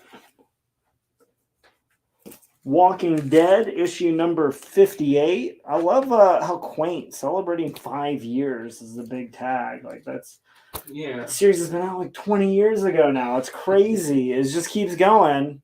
Obviously, they've got the reprint series coming out in color for the first time. Robert Kirkman, Charlie Adler, near mint condition, $12. See, Willie T is picking up that Marvel Riot on H. You've got it. Would you do Gwenpool on G for 20? You have it at 30. Let it sit. Let me double check on it after the break. And then George is picking up The Walking Dead on I. You've got it.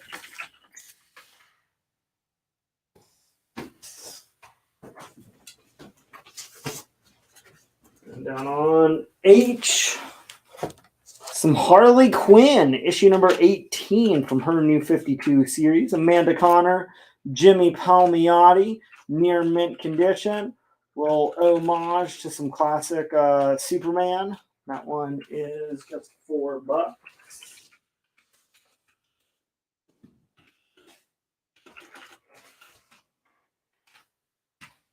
Going over to I for international. Little JLI issue number 17. Keith Giffen and J.M. DeMattis, near mint condition, $4. Eddie Page is taking the Harley Quinn on H. Sounds good. Going up on A, we've got the Atom issue number 29. It's going to be in very good minus condition. It is the first Silver Age appearance of the Golden Age Atom. Pretty significant, kind of easy to lose sight of how uncertain the Golden Age was during the Silver Age. All of the heroes, except for Batman, Superman, Wonder Woman, got replaced by entirely different counterparts. So until that Flash 137 came out, effectively, 20 years of DC Comics were just entirely erased. And it wasn't until, they started leaking them in kind of one at a time. Pretty cool stories. That one is just $24. Always fun when the Silver Age counterpart meets their Golden Age kind of predecessor. Yeah. It's always a lot of fun. For the first time. Suresh is taking Justice League International on I. You've got it. We'll keep an eye out for Alex Ross. I don't think there's any Alex Ross in the boxes today.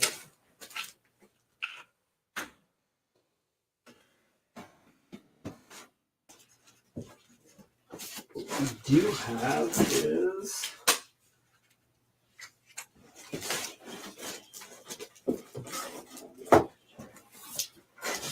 is the one-shot Lobo Portrait of a Victim with a painted cover by Glenn Fabry. This book is in near mint condition, and it is just $4.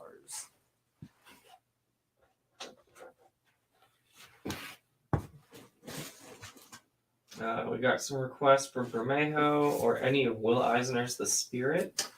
Man, I love Will Eisner's The Spirit, but we do not have any. Don't think there's any Lee Bermejo tonight. Ralph is picking up Lobo on H. You got it. Going down on I, a little 2-issue story, Avengers 215 and 216.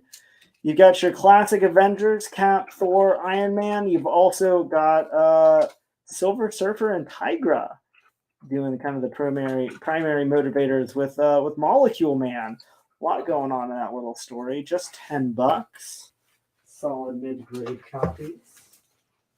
We're a couple minutes past that break time. Whenever you sounds good. Feel like taking Let's just pop up.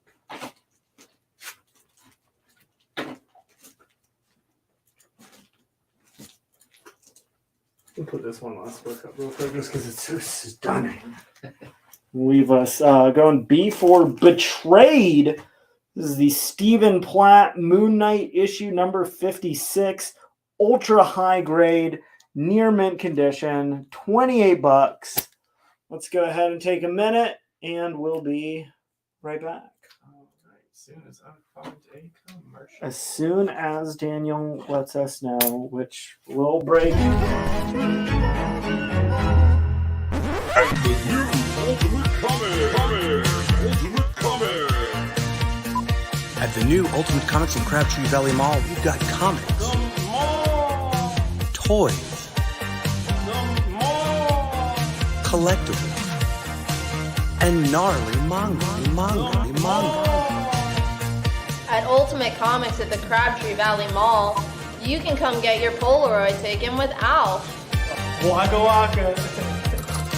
With so much to see and so much to do at Ultimate Comics in Crabtree Valley Mall, you'll want to bring the whole family. It's the grand opening Friday, November 5th. We've got a rad feeling about this.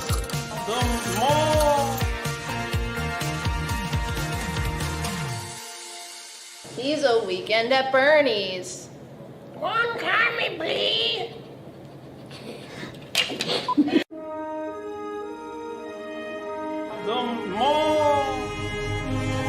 I've been caught with my in my hand by the boss like 20 times today. I'm not going out there.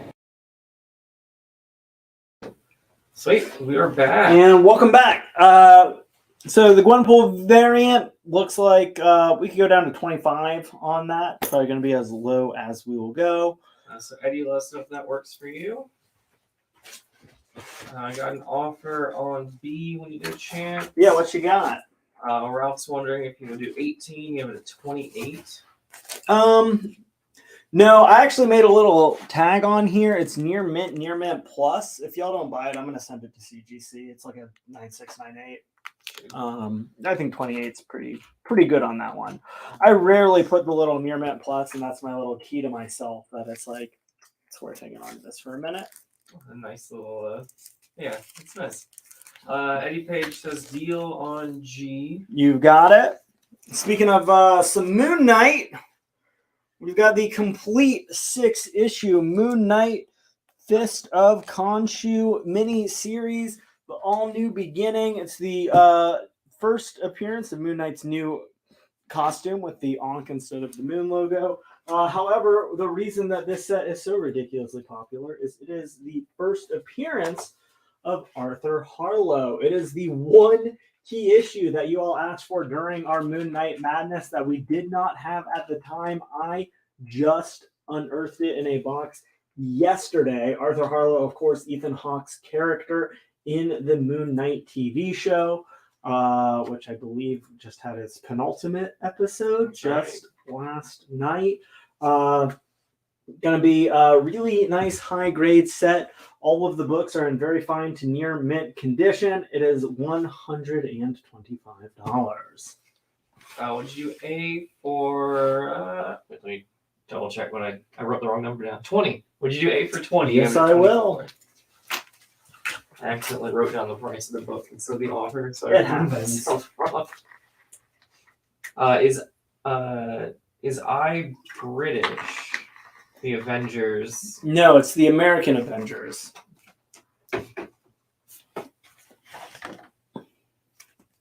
You got some compliments on your usage of the word penultimate. Oh, thank you. I feel like I use it pretty much every show at some point, don't I? I think so. I've heard you throw it around a few times. But it never hurts to use it again, I always say. Although what I would imagine hurting is having some crazy mutant throw a chain out at you and or getting hit with a tire iron. That would be, yeah. Just like this issue of the Teenage Mutant Ninja Turtles, issue number 30, near mint minus condition. Crazy, like some kind of Mad Max interstellar story going on with the Ninja Turtles and Casey Jones. That one's going to be $15.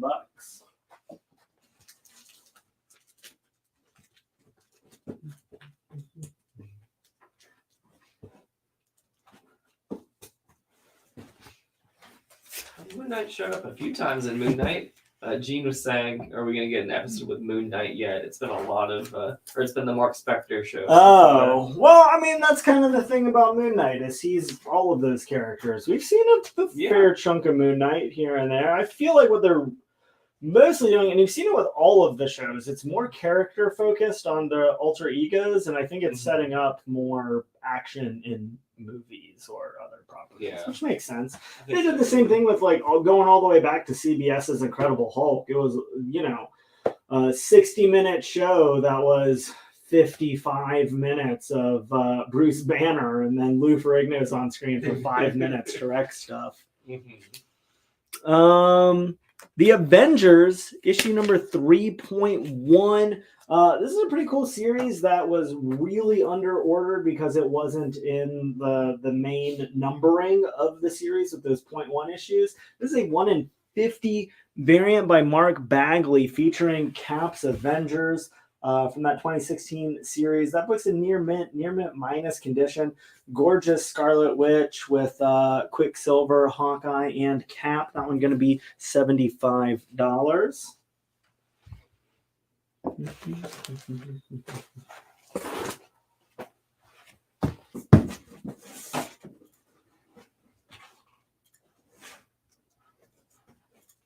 This is one of my all-time favorite stories. I mean, from anything. I've used to sell it a lot on the live show, but have not come across it in a very long time. So I was just tickled to find it just earlier today and get it up on the show. This is the 4-issue prestige format, the Valiant miniseries. This is a book that came out a few years into Valiant's kind of newer reintroduction of the Valiant universe. They specifically put it together and put it out as an entry point for any non-Valiant readers, although if you've read everything else from Valiant, it is absolutely for sure worth adding to it. It is co-written by Jeff Lemire and Matt Kent, and it has covers and interiors by Paulo Rivera. It is absolutely gorgeous. You'll get a little bit about all of the major Valiant characters. It centers around Eternal Warrior and the Geomancer, but of course Bloodshot, Ninjak, Archer and Armstrong, Harbinger. It's all in there, and it's all so accessible for new readers. Every single one of the books is on these really nice cardstock kind of matte finish books. Every single panel is as gorgeous as these covers by Paulo Rivera. If you have never read this story before, go ahead and do yourself a favor and pick it up, because it's just one of the best stories in comics. It's $15, all 4 issues, near mint condition.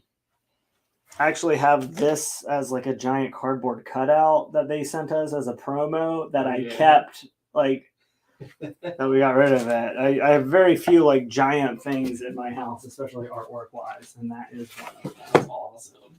Yeah. Oh, it's so cool. No tick tonight, Lily. Unless you actually have something then. Haha! No, I don't think so. We're all ticked out. That would be my luck. B is Moon Knight number 56, which I believe 60 is the final issue in the series. So all of those Stephen Platt covers going to be in the late end of the run. Obviously, the super well-renowned artist. This is breakout talent.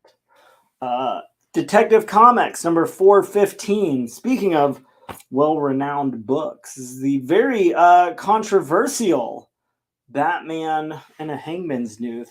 Death Shares the Spotlight. Going to be fine to very fine condition.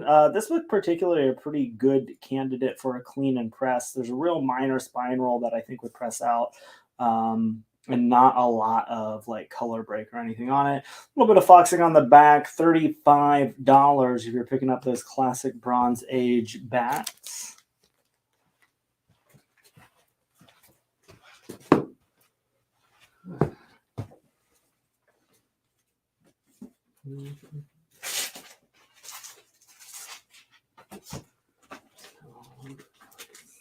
Any slabs tonight? Yeah, we do have one coming up. We've got some.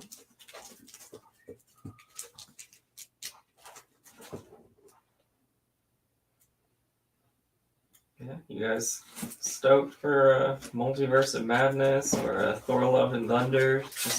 I bought my Thor Love and Thunder tank top for my Thor Love and Thunder costume play just yesterday.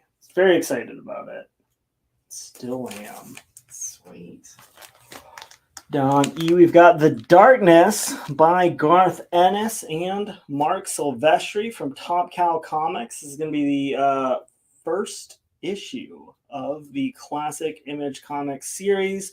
I believe it looks like the first appearance of The Darkness that is going to be in very fine to near mint condition. It's a real high grade copy, $16.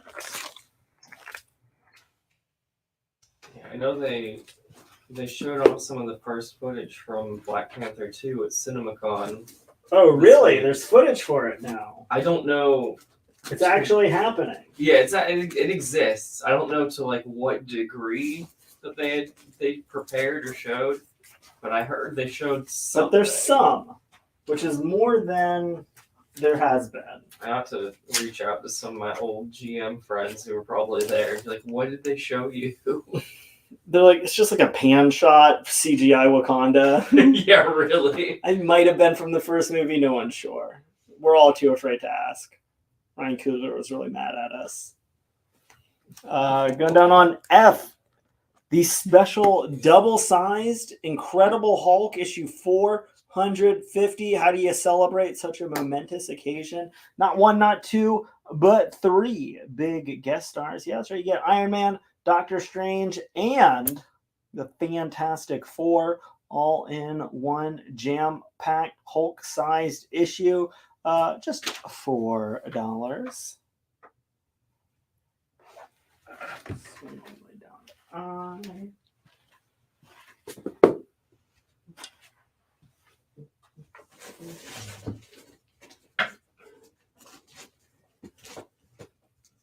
Yeah, so we'll have some slabs up tonight. Oh, we'll have slab. We'll have slab. Singular. There's one.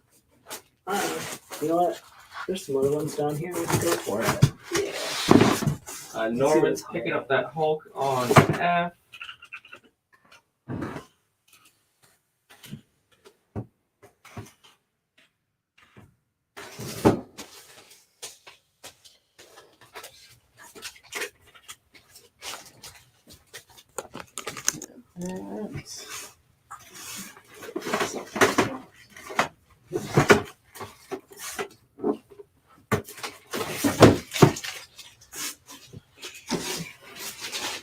We've got the Ultimate Comics exclusive Joe Jusko Virgin variant, limited to just 750 copies worldwide.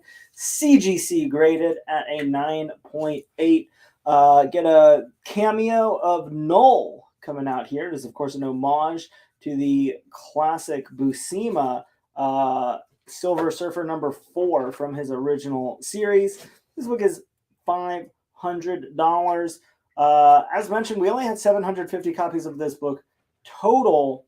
I mean, maybe 75 to 90% of them have notable spine damage. Oh, yeah. So getting the 9/8, I think there's maybe 20 on the census, is like super hard to get really high grades. There's, I think, if you check online, like there's like a 9.2 and a 9.6 listed right now, and those are the only other copies available.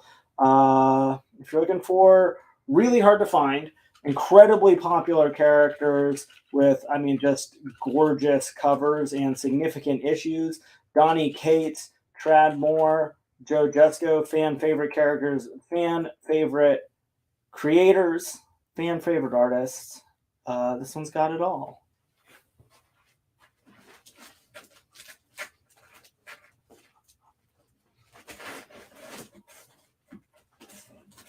Since we're talking about classic confrontations, I've got that F spot available. Probably the book I'm singularly most excited about because this is it. Hulk versus Thing, Fantastic Four, 112. The two have clashed who knows how many times at this point in Marvel's history. However, this one far and away their most iconic battle. This one is their first big one-on-one confrontation. They meet real early in Fantastic Four 12, but don't really have a big fight. And then you get a whole Avengers versus Fantastic Four in 25 and 26. It goes all the way through to Fantastic Four 112, that classic black cover. I mean, just perfect composition right there with the logo, and then the Hulk versus Thing. Hulk coming high, Thing going low. I mean, Enough said. So talk about utilizing your space. Yeah, like, yeah. They don't waste any space on that cover. It's such a perfect cover composition. You got the Jack Kirby corner box still, less than a year after he left the title. I love they get like the Hulk's hands going over the corner box, kind of really like taking up. Yeah, just everything about it is just like perfect. It's in very good to fine condition, so a really solid mid-grade copy. That one is $200.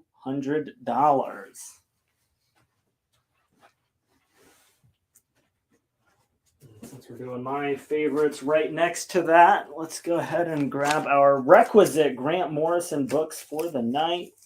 New X-Men 138, 139. 139, 140, and 141. Forgot my numbers right there. It is the complete Murder at the Mansion story arc with Grant Morrison and Phil Jimenez. It's really cool. It is a murder mystery a la the X-Men. How do you get away with murder when half the people in the building are telepaths and at least one of them is a badass super cop from the future? Grant Morrison knows exactly how to make that an incredibly interesting story. You get a little background on Emma Frost. You get her origin in here, as well as the first appearance of her brother, Christian. So, first appearance, complete 3-issue story arc. Grant Morrison X-Men, origin of one of the most popular characters. It is just $12. That is a steal.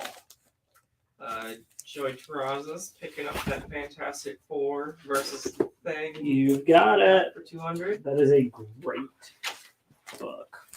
Great pickup. And George Theophanopoulos is wondering if you can do 24 for that Moon Knight on B. You have the 28. Yeah, we can take it 24. That is close enough. Stephen Collins says, better late than never. Hello, all. Welcome. Welcome to the party, pal.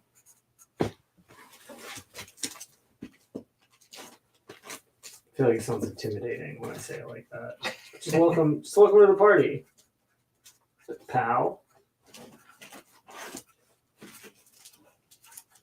I feel like the pause is more intimidating. It is. It really is. You're just like... I just can't help it. I'm just so similar to John McClane. And, people have always said that about me. Oh, absolutely. What is the grade or the condition on G? They're near mint condition.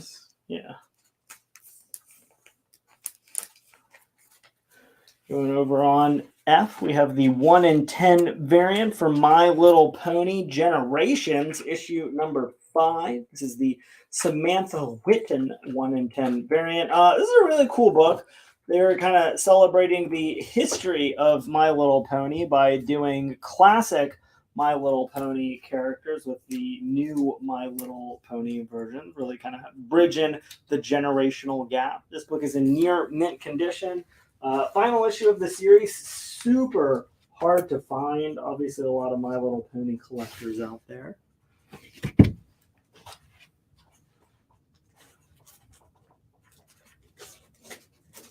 Smiley Bob's coming out saying, love the Die Hard reference, Tarny. Thank you. That's all I've ever asked. Just for everybody who watches the show to love everything that I love and understand all of the obscure references I make. It's starting to sound like an indoctrination. You will love Die Hard. You will love Ghostbusters. Yeah. You will... You're all gonna watch Doom Patrol. Hey, I am now though. See, like... it's working. It's working. I'm like halfway through the first season. How great is it? Amazing. It's so good. We got Batman 392. This book is in near mint condition. It is $12. Got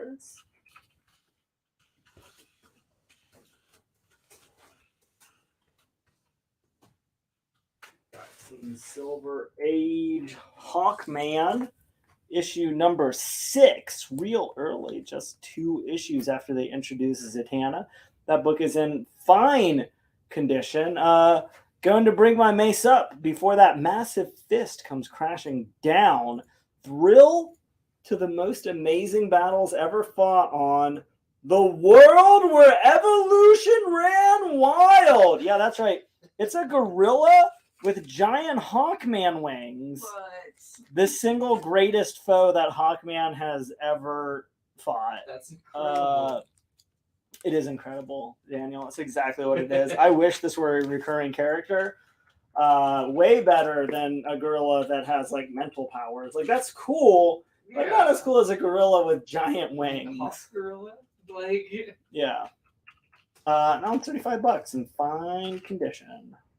Would you do that X-Men set on G for 8? You have a 12 for Eddie Page. Why not? We got comments. Doom Patrol's dope. So funny. It is. It is dope. What is on E? E, that is The Darkness, issue number 1, first issue from Top Cow Image Comics. Mark Silvestri, Garth Ennis. If you like The Boys, if you like Preacher, if you like The Crow, if you like Happy, those are all Garth Ennis properties. Going down on G4, Giganto versus Namor. Namor, issue number 56. A lot of people thinking Namor is about to slide into the MCU. Now's the time to pick some up. That book going to be in near mint condition.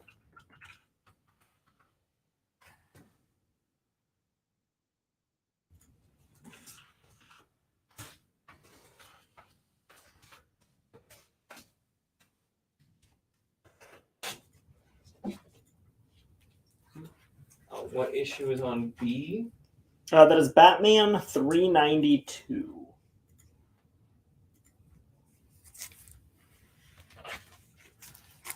Going around, we got the Rafa Garez variant for Wolverine, issue number 1000. Super badass, claws in the foreground, kind of with an overshadowed, hunched over Logan. That book is in near mint condition. It is just $15.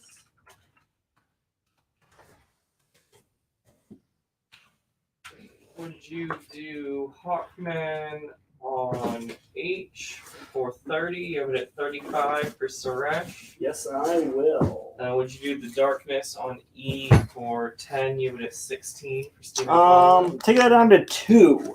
You got an extra $2. You've got it. 12 or an extra $2 to $12 total. Yes. Okay, you said 2. Thank All I you. heard was 2. An additional like, 2 for $12 of total money. Like, Tony, we're not. That's not up. Sorry, all I heard was. Anyway. I think that's all I said. And then would you do A for 8 for Ralph? You have it at 15. We'll call that one $10. That one I will do 10. Right. Stephen Collins says 12 works for The Darkness. For E, excellent. Putting me out of my misery for being deaf and confused. Hey man, it's that kind of night. That's right. No shame in that. No, yeah. We're all a little bit deaf and confused sometimes. That's why we're all such big fans of the rock opera Tommy. I do love Tommy. It's so good. I just listened to Quadrophenia the other day. Look at us. Just talking about all kinds of crazy stuff tonight.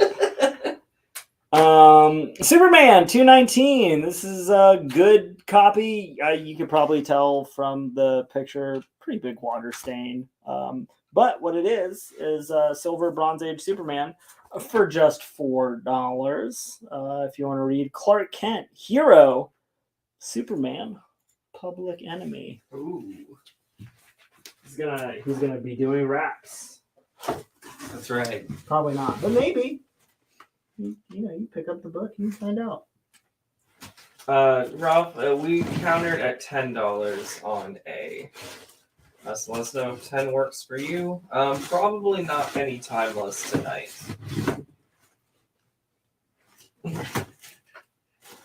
The Alex Ross timeless variants? Yeah. Maybe one day. Might be.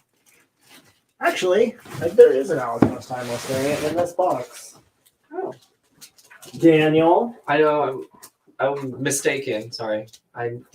How dare you? I need to be better about positive self-talk. This is Empire Fallout, issue number 1. This is the 1 in 100 Alex Ross timeless variant. All these people asking for Alex Ross. All these people asking for timeless variants. Finally, able to deliver. Just found it. All you Namor fans, here it is, 1 in 100 for $75. It's in very fine near mint condition. It's going down on E for E. Eventually, we'll find more timeless variants. For Empire. That's the name of the that's a lot easier. dang book. Empire Fallout. Ralph says 10 works for that Wolverine on A. You got it.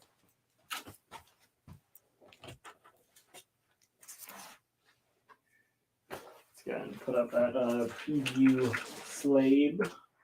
Up on A for Avengers. We have Secret Avengers issue number 23.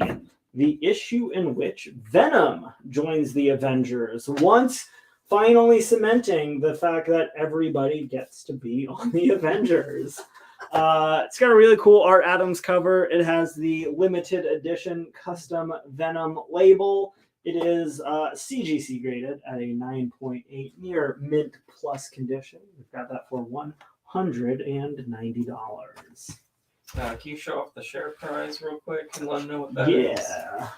If you haven't shared yet, go ahead and get that share going on now. We have the Ultimate Comics exclusive Rick and Morty versus Dungeons and Dragons Painscape issue number 1. It is a glow in the dark variant. I don't think we could get dark enough in here. Yeah, I don't know. It's just going to screw with the lighting, I think, if I even try, and it's going to put everything out of focus. But just trust me when I tell you that it glows in the dark and it's super cool. And it's super cool. And it's totally worth sharing to try to win it. Like, totally worth it.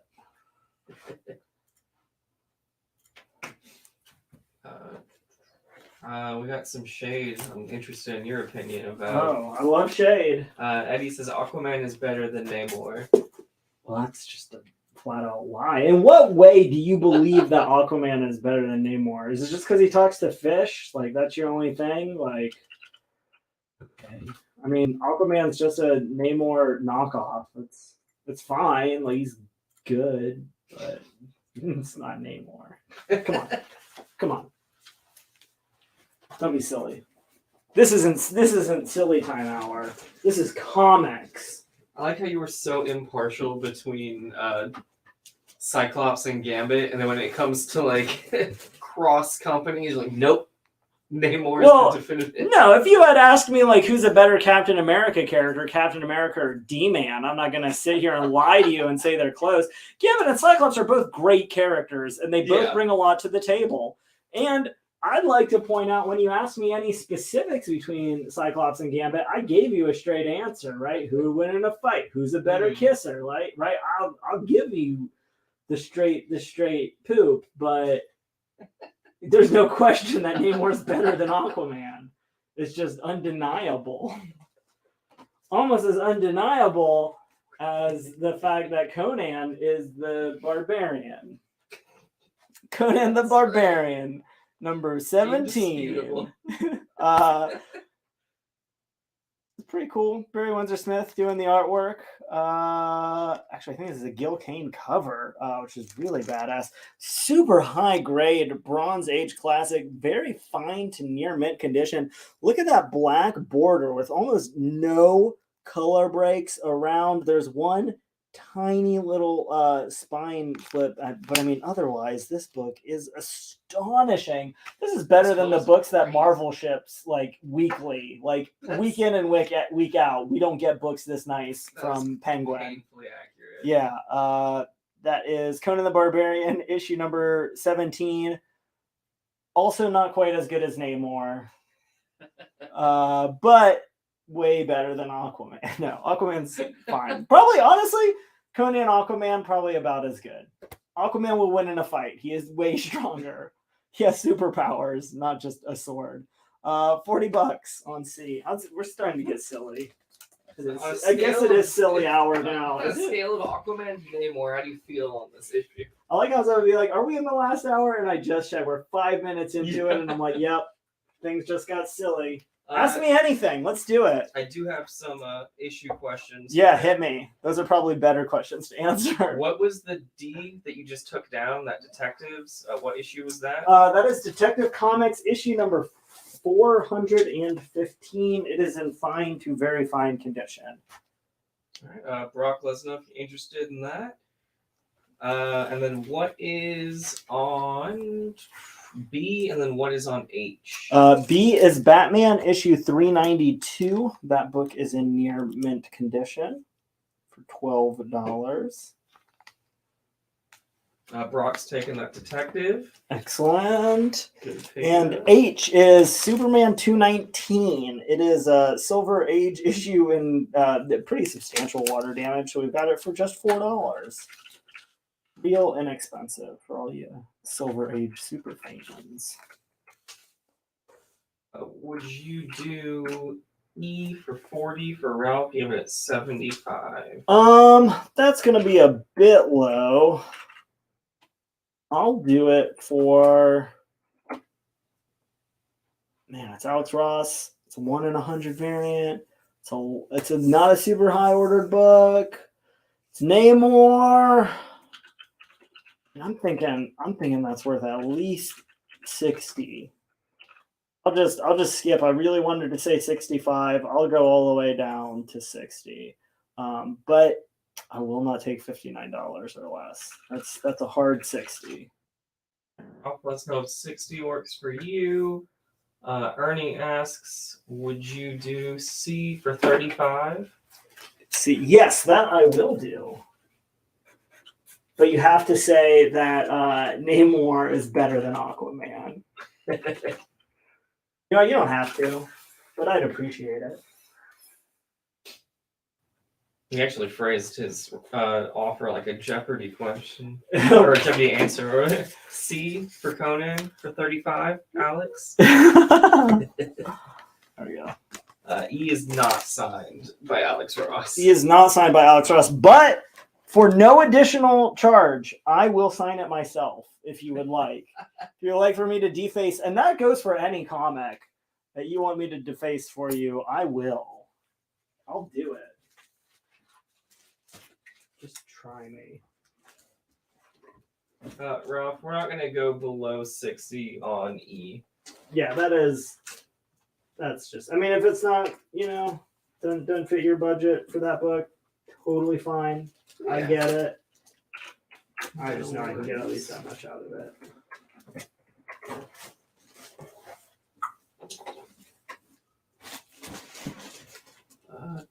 D is an issue of Spawn. I can't tell which number. Right, yeah. Sorry, still haven't talked about this book since we put it up. This is Spawn, issue number 224. It is one of those McFarlane homage covers. He had a string of for about a year. This is obviously an homage to Dark Knight Returns, issue number 2 by Frank Miller, with Spawn instead of Batman. It is in near mint condition. Absolutely gorgeous book. 9698 with especially if it got a press. Any color breaking spine ticks? No color breaks that I could see on the book at all. Sweet. And then what is on A and B? A is Secret Avengers issue number 23. It is the issue that Venom joins the Avengers. It's got an Art Adams cover. It has the custom limited edition Venom label. It is CGC graded at a near mint plus 9.8. And then B is Batman issue 392 in near mint condition. It's got a Tom Mandrake cover. A Night on the Town.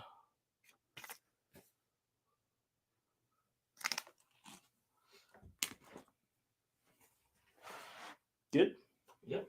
Good. And adjacent to your Aquaman Namor debate you got going on, Paul DM says, then Timberwolf is better than Wolverine. I see what you're getting at. I don't agree. Largely because I think Timberwolf could have... I'm a big fan of the Legion of Superheroes. He's just not nearly as well developed of a character like over the years. I mean, maybe when like Wolverine first came out and he was just a rando Hulk villain and nothing else, sure. But Chris Claremont just took that character and really ran with it. For real. I'm not going to say that Shazam's a better character than Superman, but they're a lot closer than you think, despite the fact that Shazam is, specifically a knockoff Superman. Like, not every character that just came first is better, but Namor is. Like, Aquaman's not bad because he's a Namor knockoff, but because he's not much more than a Namor knockoff. Right? You gotta branch out. Yeah, gotta kind of make it your own thing. And Namor's just got that attitude. And those pecs. Man, crushing it. Speaking of branching out and making it your own thing. Oh, yeah. We've got the Steve Epting variant for Captain America issue number 34. This is the issue where James Buchanan Barnes takes over the mantle of Captain America. He's got his own costume with the black leggings and going up the side. He's got a gun because, he's got his metal arm in the Cap suit. Very fine to near mint condition. That classic American flag waving in the background. That book is $10.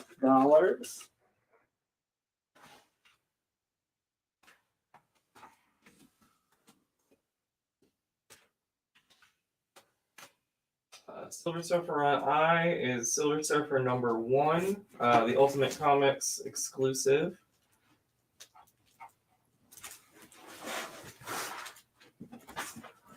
Silver Surfer Black. Silver Surfer Black issue number 1.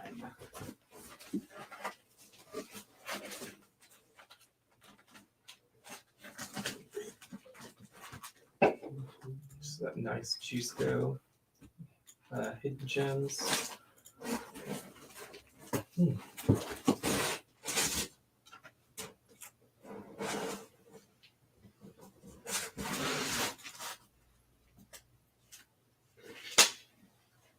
I'm pulling this out just because of this fantastic Jack Kirby cover. Strange Tales, issues 142. Doctor Strange and Nick Fury.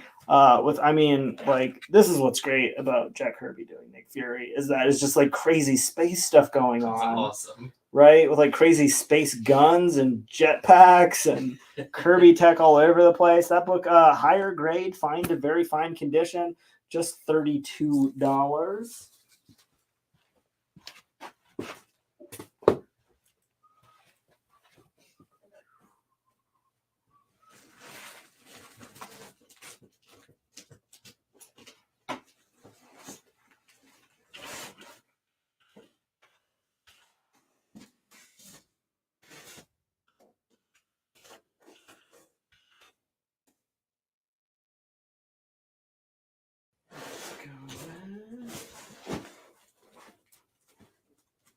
This one's pretty cool. Pretty excited to find this book earlier today from Image Comics. Bone, issue number 1, the Jeff Smith classic. Obviously, it was originally published by Cartoon Books, kind of the independent label with Jeff Smith. Image Comics picking it up. This is the first printing from the Image Comics run.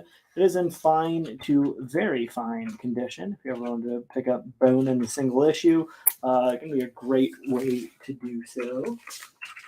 Would you Captain America on C for 8? You have it at 10 for C. Yeah, we can do that.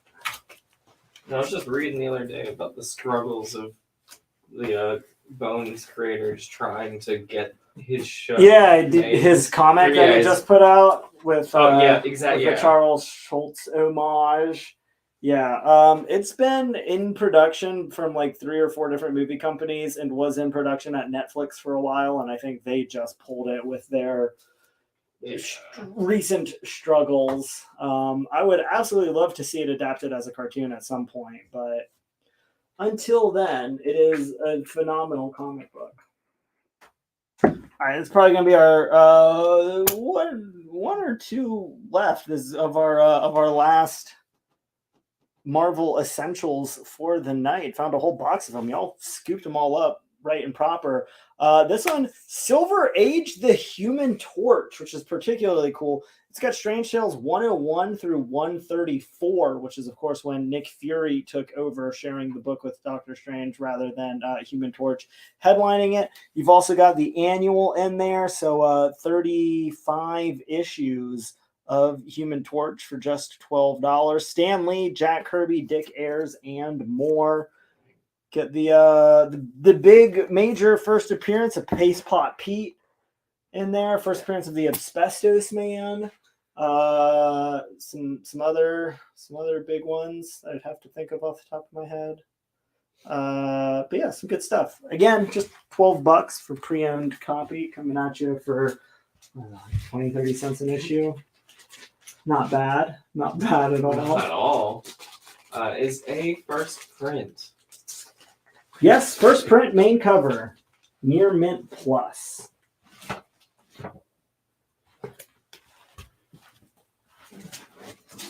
Down on, I make way for the Silver Age Iron Man issue number 2. Classic Gene Colan artwork.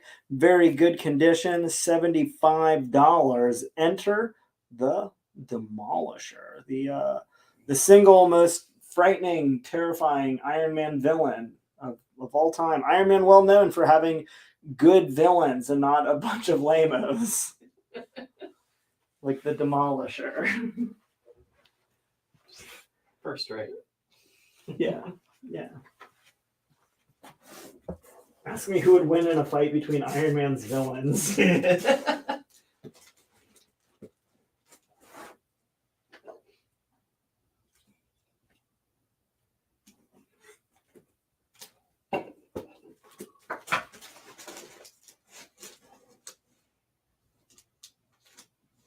Speaking of Charles Schultz, got him doing a little Peanuts action. This is Peanuts number 6. It is in near mint condition. Little Peppermint Patty and Marcy from Boom Comics. Pretty hard to find. They did not print a lot of the Peanuts book from Boom. If you're trying to collect them or even just read them, obviously they're not nearly as ubiquitous as they once were.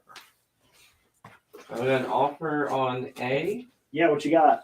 Would you do 170? You have it at 190. Yes, I will. All right, so let's go into Michael.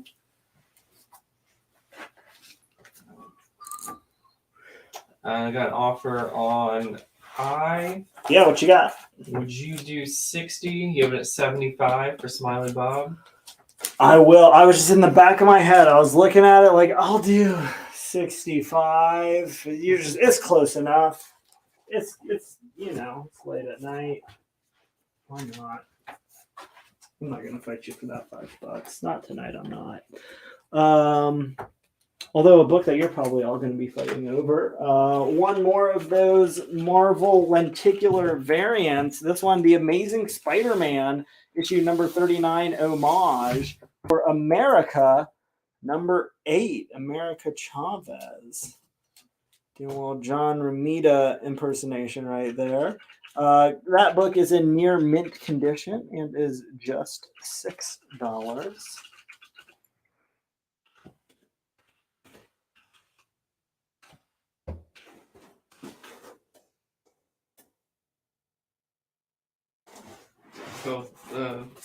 Both Michael and Smiley thanking you for accepting their offers. You're welcome. You're welcome. I'm here to help. We've got Night Watch, issue number 6, that classic Marvel hero, I think, coming at you. He was good enough to team up with Venom, and let's being honest, like a pretty cool Venom cover.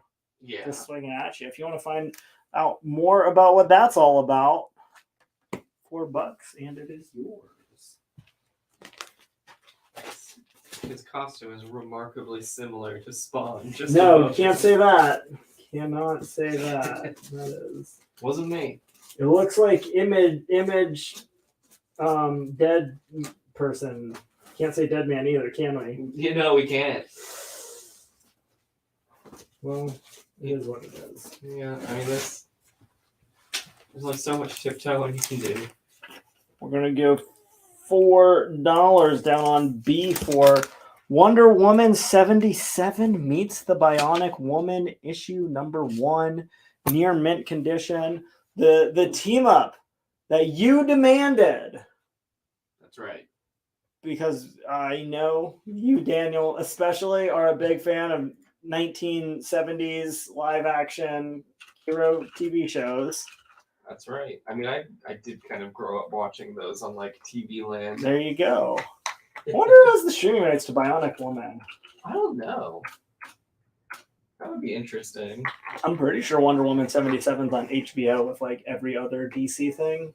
I think you're right. Yeah. Well, we've joked around about it enough that Suresh has already picked it up. Nice. Would you do? I mean, it's a cool crossover. Oh yeah, absolutely. All right, would I?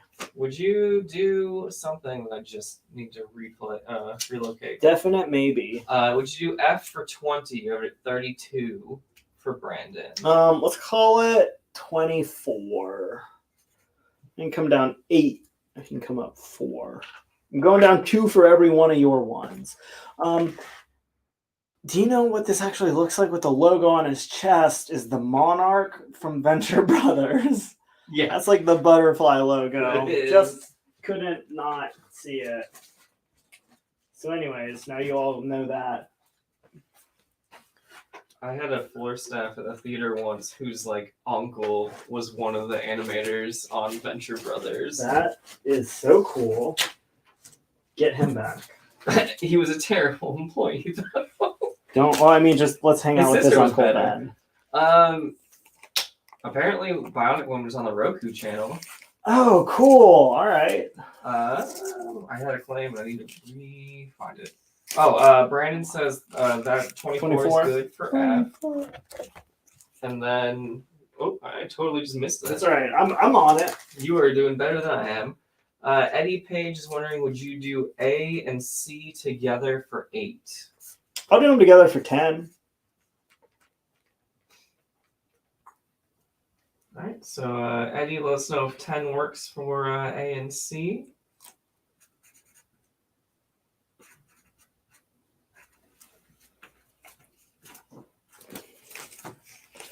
Says deal. Cool. Going down on B, 100-page giant. Batman Brave and the Bold, teaming up with the Spectre, teaming up with the Teen Titans, teaming up with Wonder Woman, and teaming up with Deadman. A lot of big team-ups in that. Very good plus condition. Going to be just $12. 100 big old bat pages, I call them.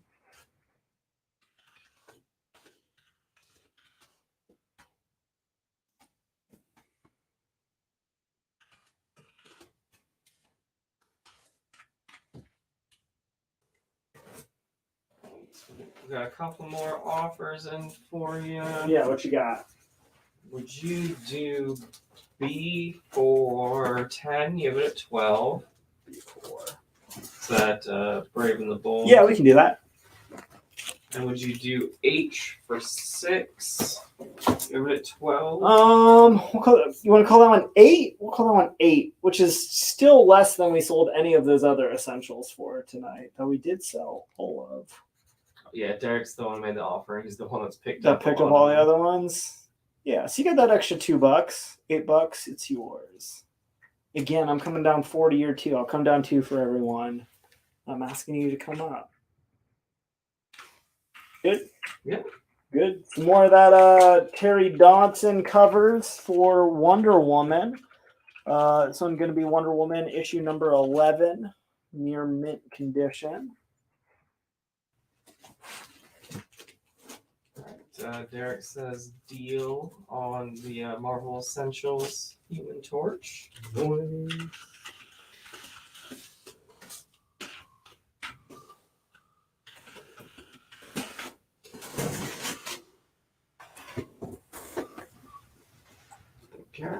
Going up on A, we have really nice Silver Age from his first solo series, The Spectre, issue number 2, in very fine condition. That is going to be $40. Going under A for Again and Again and Again. And then going up for B, looks like we missed it on our Easter egg special, but it is the Bugs Bunny Extra Special March of Comics from Simplex Flexies, which looks like our flexible shoes that are made for children. That book's going under B for Bugs Bunny. Pretty hard to find. Very good and fine condition. The March of Comics were special promotional books that were put out, I think, in support of the March of Dimes. It's $16. A little history on it.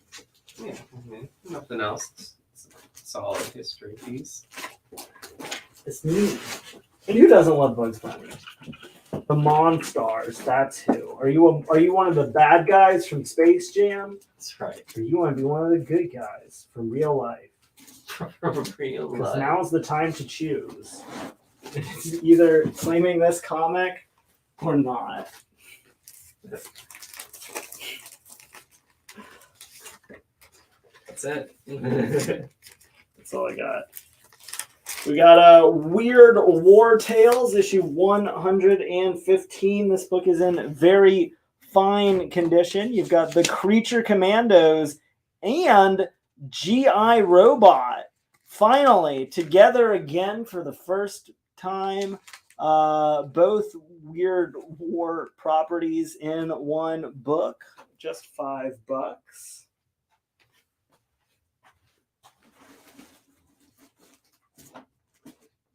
Man, I was like, the more bizarre a comic is, the more fun you're gonna have. I agree. Got some little Marvel 2-in-1. You know I love it. It's the Thing team-up book. The Thing and Spider-Woman. Issue number 85. High-grade copy. Very fine, near mint condition. Just $4. If you prefer your team-ups a little stickier, well, I guess they both have a spider in them. Yeah. Spider-Man and Daredevil in Marvel team-up, issue number 73. Well, back-to-back. Teaming up against classic Daredevil villain, the Owl.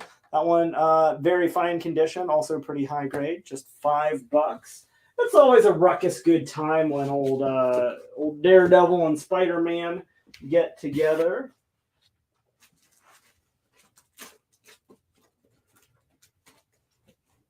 Just a swell time.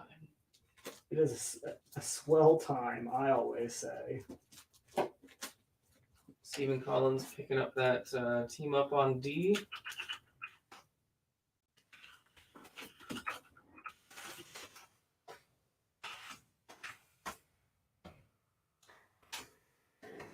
Cut out for D for Dr. Emmett. This is going to be the first print main cover on Moon Knight issue number 1 from Jeff Lemire's run. Obviously, heavily inspiring the most recent couple of episodes of Moon Knight with him straitjacket, padded cell, taking it back to the institution. That book is in near mint condition. It is $28.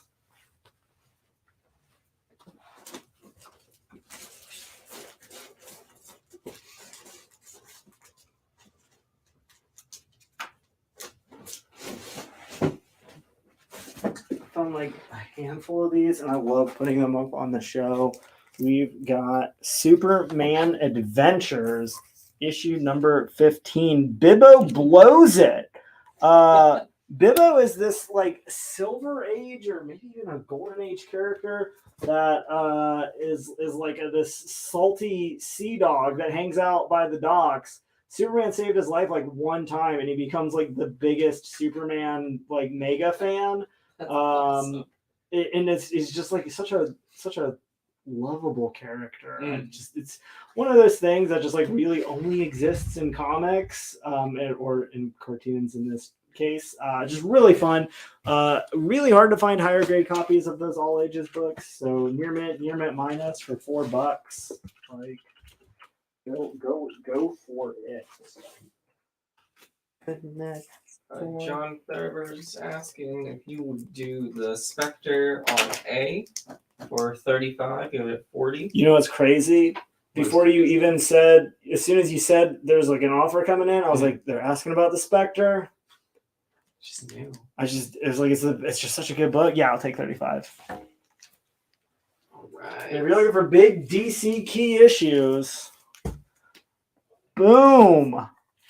Doorway to Nightmare, issue number 1. First print main cover. That is the first appearance of Madame Xanadu. Ultra hot book right now. That is in very fine to near mint condition. DC has Sandman coming out on Netflix in like a month or two. Netflix doesn't like telling us exactly when things come out until they have to. Yeah. They've got Justice League Dark in production. They've got Constantine stuff in production. They're all over it with this corner of the DC universe. A lot of people very excited to see a live action Madame Xanadu in the very near future. We've got Dr. Fate in Black Adam 2, which I imagine will eventually get released. We can't put out avatars all the time. Yeah. We're probably going to have to shift things around with Flash and whatnot. Who knows? Yeah. We got an offer for you. Would you do C and H together for 5? It comes to 9 for a Brandon Curran. Yeah, I'll do that. Only because C and H belong together. Yeah.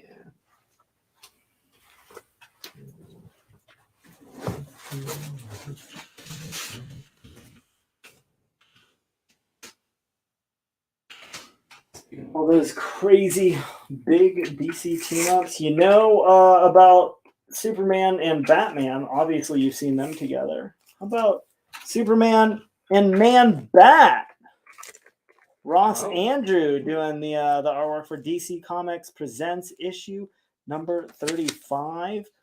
Plus extra, and this is a bonus. I don't tell Jen. Whatever happened to Rex the Wonder Dog? Rex the Wonder Dog, a Golden Age series from DC Comics, kind of akin to like a Tintin or a Lassie. It is the series that one of my all-time favorite DC characters makes his debut in. If any of you ever come across a Rex the Wonder Dog number 4, hit me up. I want that book so bad.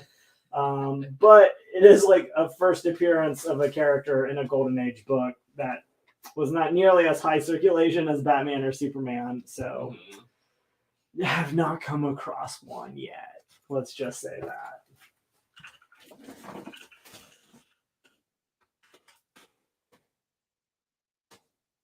He's picking up that Wonder Woman on F. You've got it.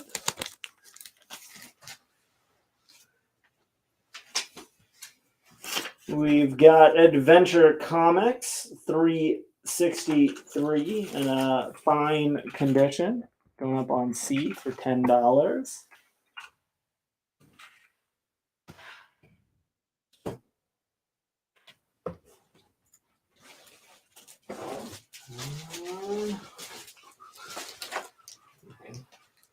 I'm just going to rewrite this note real quick because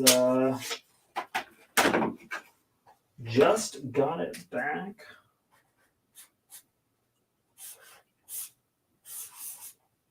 Told you we had a couple of these extra slabs hanging around.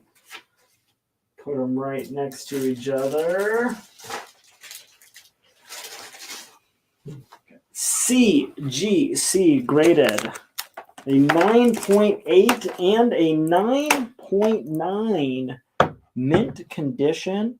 Shadow Man issue number 1. This is the Ultimate Comics exclusive Clayton Crane variant. I want to say there's like a dozen 9.8s on the census, and this is the only 9.9. It is also the highest graded copy. No 10-0s on that book. Going to be less than a tenth of the last Ronin 10.0 at just $400. If you wanted, I mean, honestly, just any 9.9 in your collection, much less being able to get one, it's still less than the Ultimate Comics exclusive Jesco 9.8 for Silver Surfer Black. You get that gold lettering up in the top and a little Ultimate Comics special for you. Yeah. We'll go ahead and pop up.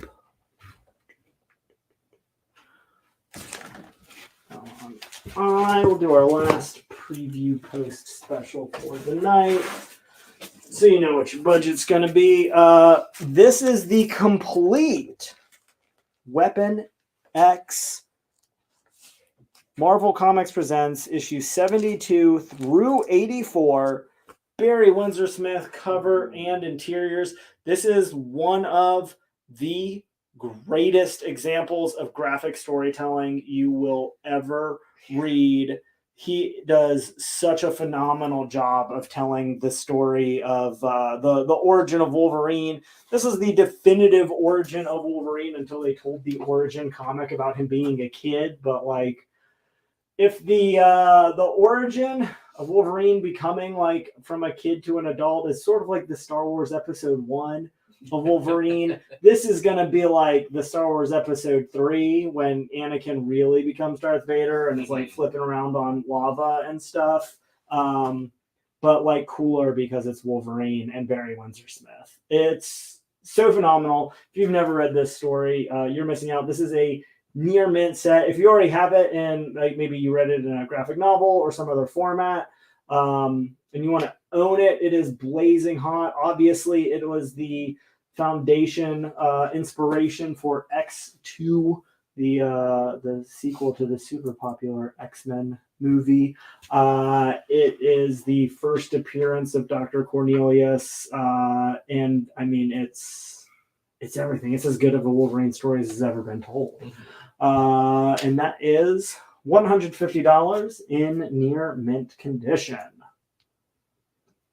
So for our last few items up pretty big. I think we got a fair number of things to go through one more time, so we'll call that our last books of the night. If you got any questions, have any comments, any offers, want to know who would win in a fight between any two comic book characters, I'm here for it. What are the details on A? What are the details on A? That is Doorway to Midnight, issue number 1. It is the first appearance of Madame Xanadu. It is in very fine to near mint condition. That's her right there on the cover. Yeah. Got the tarot cards and everything.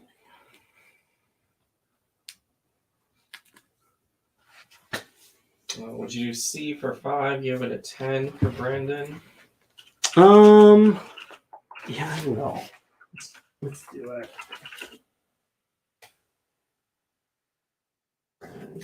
Are there any color breaks on A?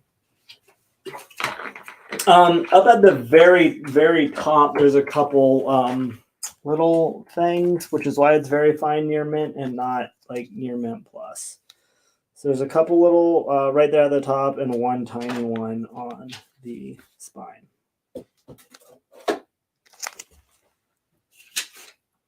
So I'd hand this to you. And then who would win, Batman or Iron Man? Yeah, I mean, so honestly, that's a really fair fight. I could see that.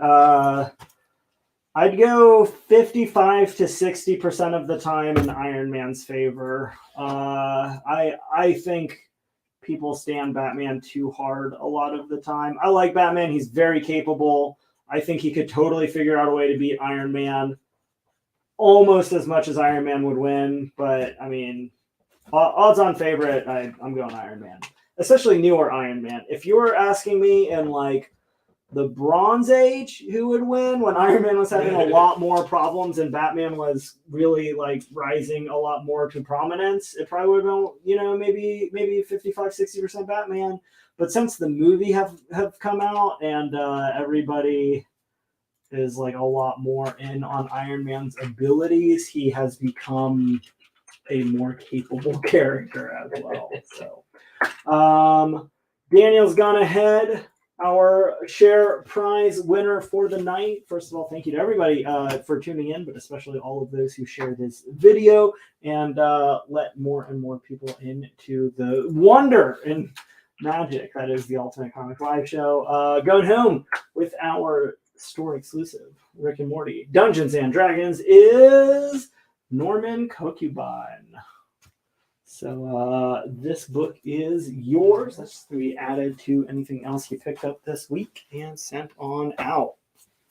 And we do have other copies. If anybody wants to pick one up for $20. 20, yeah. So if you had shared one in the hopes of getting one, again, it's a store exclusive, so we still have copies available. If anyone else wants one, $20, and it's yours. Suresh is picking up Superman Adventures on E. You've got it. What are the issues on I? It is Marvel Comics Presents 72 through 84. It is the complete Weapon X story. Eddie asks, will we be at the stores for Free Comic Book Day? I will not be. Daniel? I will be at Carrie later. Jen and I are coming here first to invoice for the live show, and then we'll leave here to go and help out at Carrie. It is such the case now that I spend so much time for the Ultimate Comics live show that Alan just kind of doesn't let me do non-Ultimate Comics live show stuff anymore. Like, if there is time to do anything else, it's like a miracle. So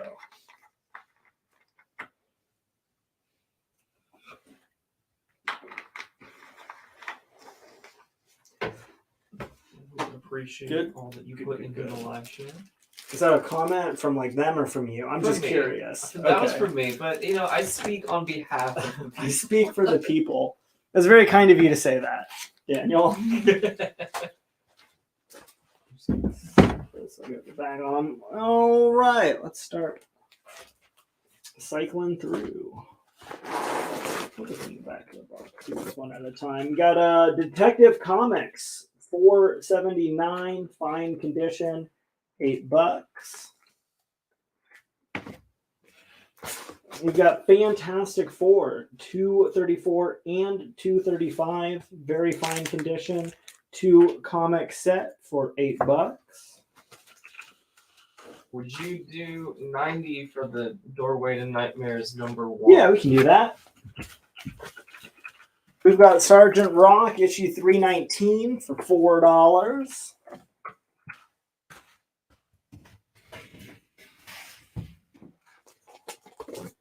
We've got The Geek, issue #1. It's a one-shot by Mike Allred, his first ever work for Marvel or DC, just $4.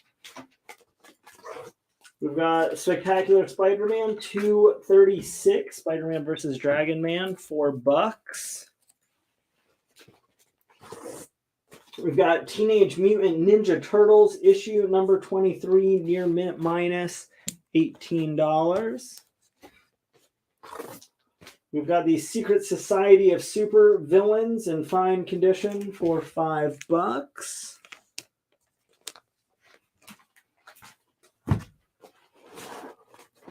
We've got Superboy 186 in fine condition for $8.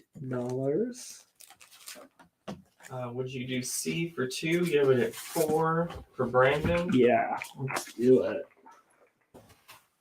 Are we doing a free comic book day special? We'll have like some free comic book day books on the Thursday show next week. Some like classics. Every once in a while, there's like key issues from Free Comic Book Day. We'll have a handful of those, just sort of whatever's available. But as difficult as this may be to believe, Free Comic Book Day is an incredible amount of work for all of us. Even me, who isn't working at the store on Saturday, just like getting all the orders in and checking everything and all of the extra labor for the entire week instead of having somebody in here like helping with everything is going to Free Comic Book Day. So like it's honestly already taxing, and then we're already doing the Star Wars special next week also. So I have 3 full shows, one of which is the mega, like one of the biggest shows we do every year. Yeah. So if you want to celebrate Free Comic Book Day with us, stop by any one of our brick and mortar locations in Raleigh, Durham, Cary, or at Crabtree Valley Mall. Free comic books and specials going on at all 4 locations. Marvel Collector's Item Classic, issue number 11, very good condition, $5. Would you do G for 3? Give it at 5. It's the super villains. Yeah, let's do it. So that's going Brandon. What was on I before the collector's item? Good question. I don't remember. Fabio, remind us what was on I beforehand that your offer is on, and I'll let Tony know. And we'll consider it. What is on A? That is Detective Comics 479, Batman versus Clayface, Hawkman backup story. It's the Weapon X set. Would you do 90? You had it at 100. At 150, I'll take it down to 125. Meet you kind of halfway on that one. We got Incredible Hulk issue 247 for $4. Would you do the Marvel Collectors on I for 2? You have it at 5. Yeah, let's do it. I don't even care. Justice League of America 177, $4. Would you do A for what was on A? The Batman before. Detective Comics issue number 479. Would you do that for 4? You have it at 8. Sure. Let's go. We got Uncanny X-Men 196. Very fine near mint condition. We did sell one of these already. I believe for $6. Correct? For which one? Sorry. For the Uncanny X-Men 196. Yes. Yeah. So that one is $6. Set, locked, ready to go. We have Shock Suspensories. This is the 1973 version reprint. Very fine, $8. So Fabio, let's know if 125 works for that Weapon X set. Would you do A for 2? You have it at 4. The Justice League of America. Yeah, let's do it. We've got DC Comics Presents issue number 30 for $4.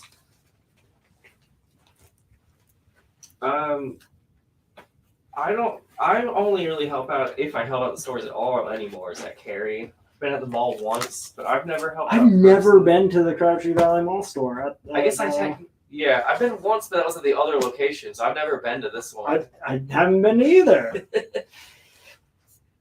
But yeah, neither Tony nor I really make it We're to the stores anymore. pretty daggum busy over here. I was over at the derm store last night. I was at the Cary store last week after hours. I actually went after working here all day to go through just a huge stack of books that we had over there, made up about 20 boxes of dollar books for Free Comic Book Day. Should try to take down a pallet or two over here to send a few more over next week. We'll see. We can't do a deal on B because you've already sold a copy at that price. We got the Speed Racer graphic novel of the original manga series, $5. Silver Age Superman 173, $25. No worries, Fabio. We appreciate you making the offer. We got Marvel Premiere number 4. Had that at 40. 32 is as low as we want to go on that one.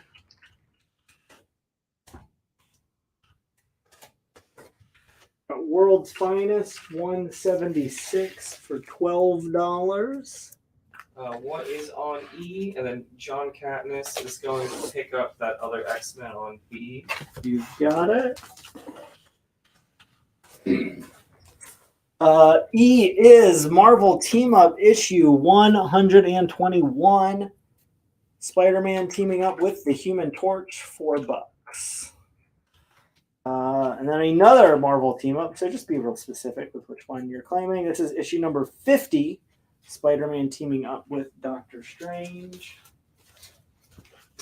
Smiley says, "Hey JT, I have some free time to hand some comics out. Send them up to Michigan." Ah.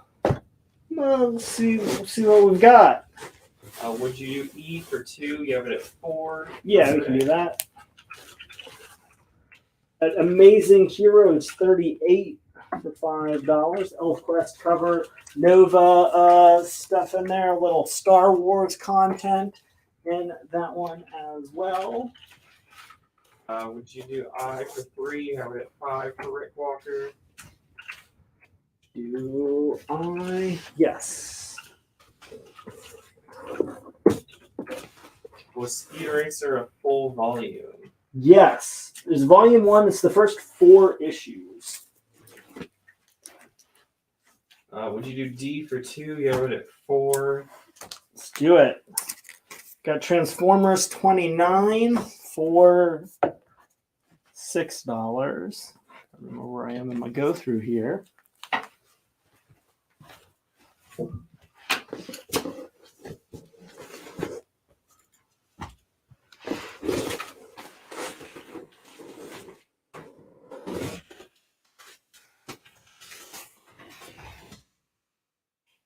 Got Adventure Comics 273 for $8. Got Spawn number 41 for $12. Got Doctor Strange. This is the 1 in 25 Chris Bocciolo variant for $20. We've got Challengers of the Unknown, issue number 61 for $5.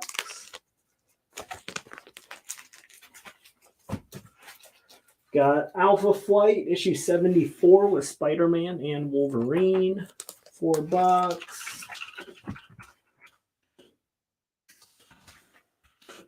Got Comic Reader, issue number 164 with that Gil Kane cover, $6. We have Stray Dogs, issue number 4 for $4. Would you do G for 2? You have it at 4 for Rick Walker. Let's go. You got it. We've got Captain America 304 for $4. We've got Silver Surfer 133 for $6.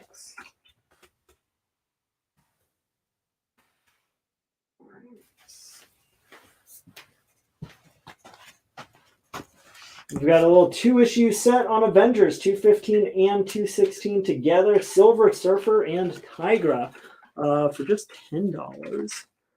Going down on G. I just put that cap in there. Yeah. Let's do that. Teenage Mutant Ninja Turtles, issue number 30, near mint condition. $15. Did you 8 for 2? Give it a 4 for Rick Walker. Sure thing.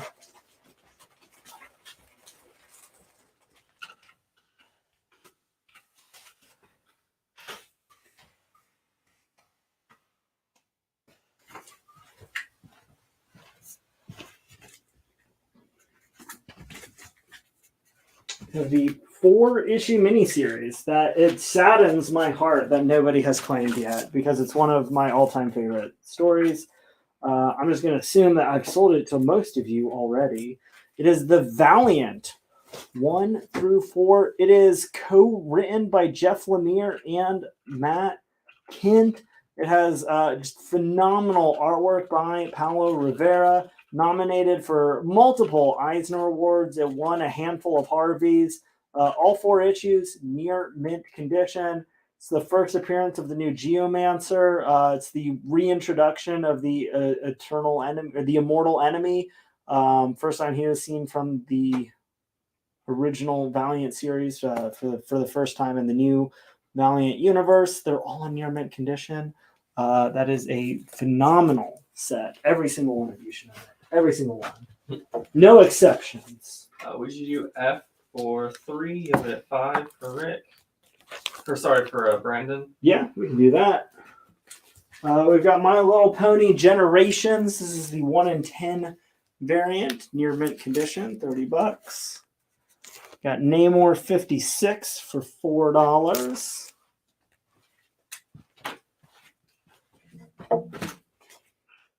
Got that Superman 219 lower grade copy for $4. Got Batman 392 near mint condition for $12. Brock's picking up that Avengers on G. You got it, Brock. We got Night Watch issue number 6 for $4 with Venom on there for $4. We've got Bone issue number 1 from Image Comics for $10. Would you do The Valiant for 10? Give it a 15 for Philip. I will, just because I really super want you to read it.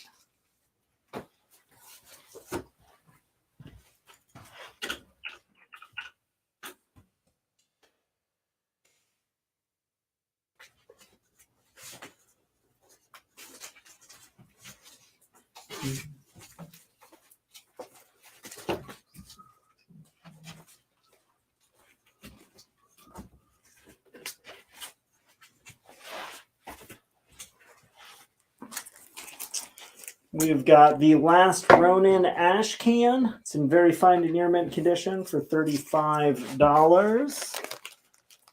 We've got Empire Fallout, which we've already knocked down to $60. That is the 1 in 100 Alex Ross variant. We've got Usagi Yojimbo, issue number 1. This is representing Usagi's first appearance in Albedo, issue number 2. That is pretty high grade, very fine plus condition, $40. We've got the action figure variant for G.I. Joe, issue 225 for $40. We've got Avengers, issue 3.1. That is the Mark Bagley 1 in 50 variant for $75. Would you do whatever you just took off of H? I think that was on I. Oh, H. Was that 2. Superman? Yeah, we can do that. All right. Go to Brandon. We had Metal Gear Solid, issue number 12, final issue of the series, near mint condition, $80. Batman, The Killing Joke, one shot. This is the 4th printing variant. It is in near mint condition for $40. We've got Spawn, issue number 224. It is an homage to Dark Knight Returns, issue number 2, Todd McFarlane variant. That book is $100 flat. We have the complete Weapon X storyline in Marvel Comics Presents 72 through 84. All 14 issues, or all 12, however many, 12, 13 issues, going to be in near mint condition.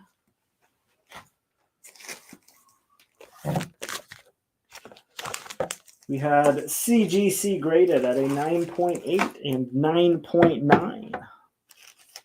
The Clayton Crane variant for Shadow Man, issue number 1. Did you Spawn on C for 70? You have it at 100 for Nathan? Yeah, let's do it. All right. And then we had the complete Moon Knight Fist of Khonshu 6-issue miniseries. That is the first appearance of Arthur Harrow. All 6 issues, very fine to near mint condition, $125. That is, oh wait, there's one other book I had set aside. The Ultimate Comics Store exclusive Joe Jusko variant for Silver Surfer Black number 1. Virgin cover. That is $500. So CGC 98. That is everything we've had up on the show once, and everything left once more. Got a question on D real quick? I've got an answer. Is number 72 of the Marvel Comics Presents set newsstand or direct? Yes. Nailed it. Perfect. I believe all of the issues are... well, no, this one is in fact the newsstand edition. There's your barcode. I'll make sure I get it on the screen there.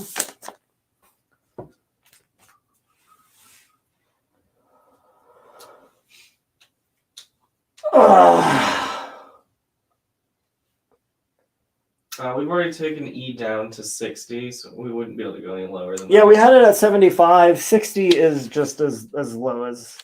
That is as sub of the Mariner as I want to get.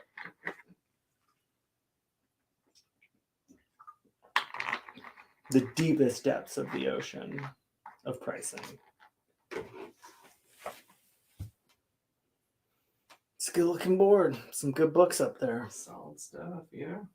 Solid Snake even. Actually, Up even. up on that A spot. Yeah. Well, while you're all trying to figure out what clear the board offers you're gonna make me,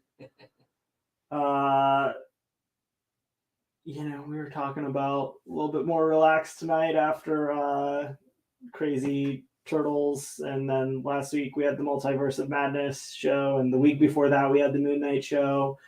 I promised you specials. You're getting specials. I know you've all been waiting for it. You've been asking about it every single show just about all year long. May the 4th, Wednesday. I know it's not our usual night. I'll be here. I believe Victor will be co-hosting with me because we're expecting those a lot of those books to go fast. You have a question? Would you do 125 for D?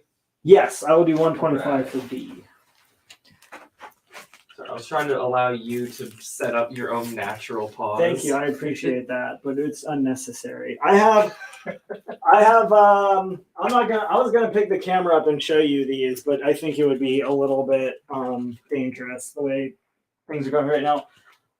I have 5 cases of nothing but Star Wars books for the special of 5 cases of CGC books for the Star Wars special.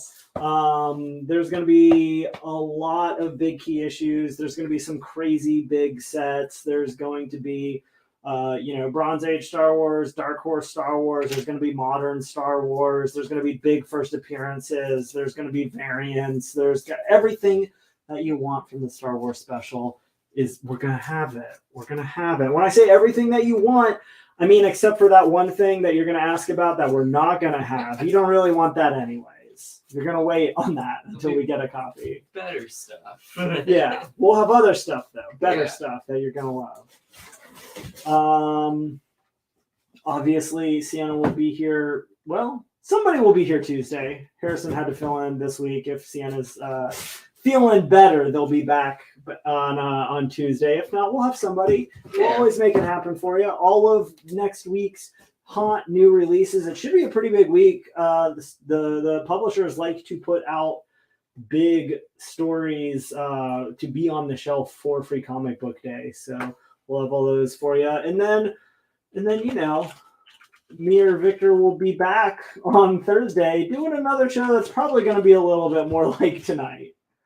So you got 3 big opportunities to get a lot of really cool books next week. Brock says Batman 396 for 10. Was that the 392? Just want to make sure I can for sure do 10. Just want to make sure that you're good with that issue number. Double check your list if you need that one or not. Yeah, Brock, let us know if that works. John Favre, we did get you for that Weapon X set. Nathan, those aren't the books you're looking for. Right, exactly. Yes for Brock Collins. Excellent.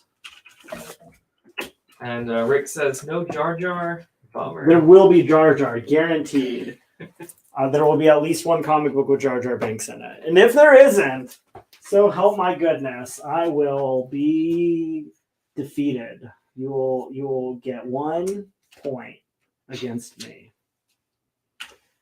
Let's be honest, I've got a lot of points right now, so it'll be a heck of a comeback, but that's how it starts. That's right.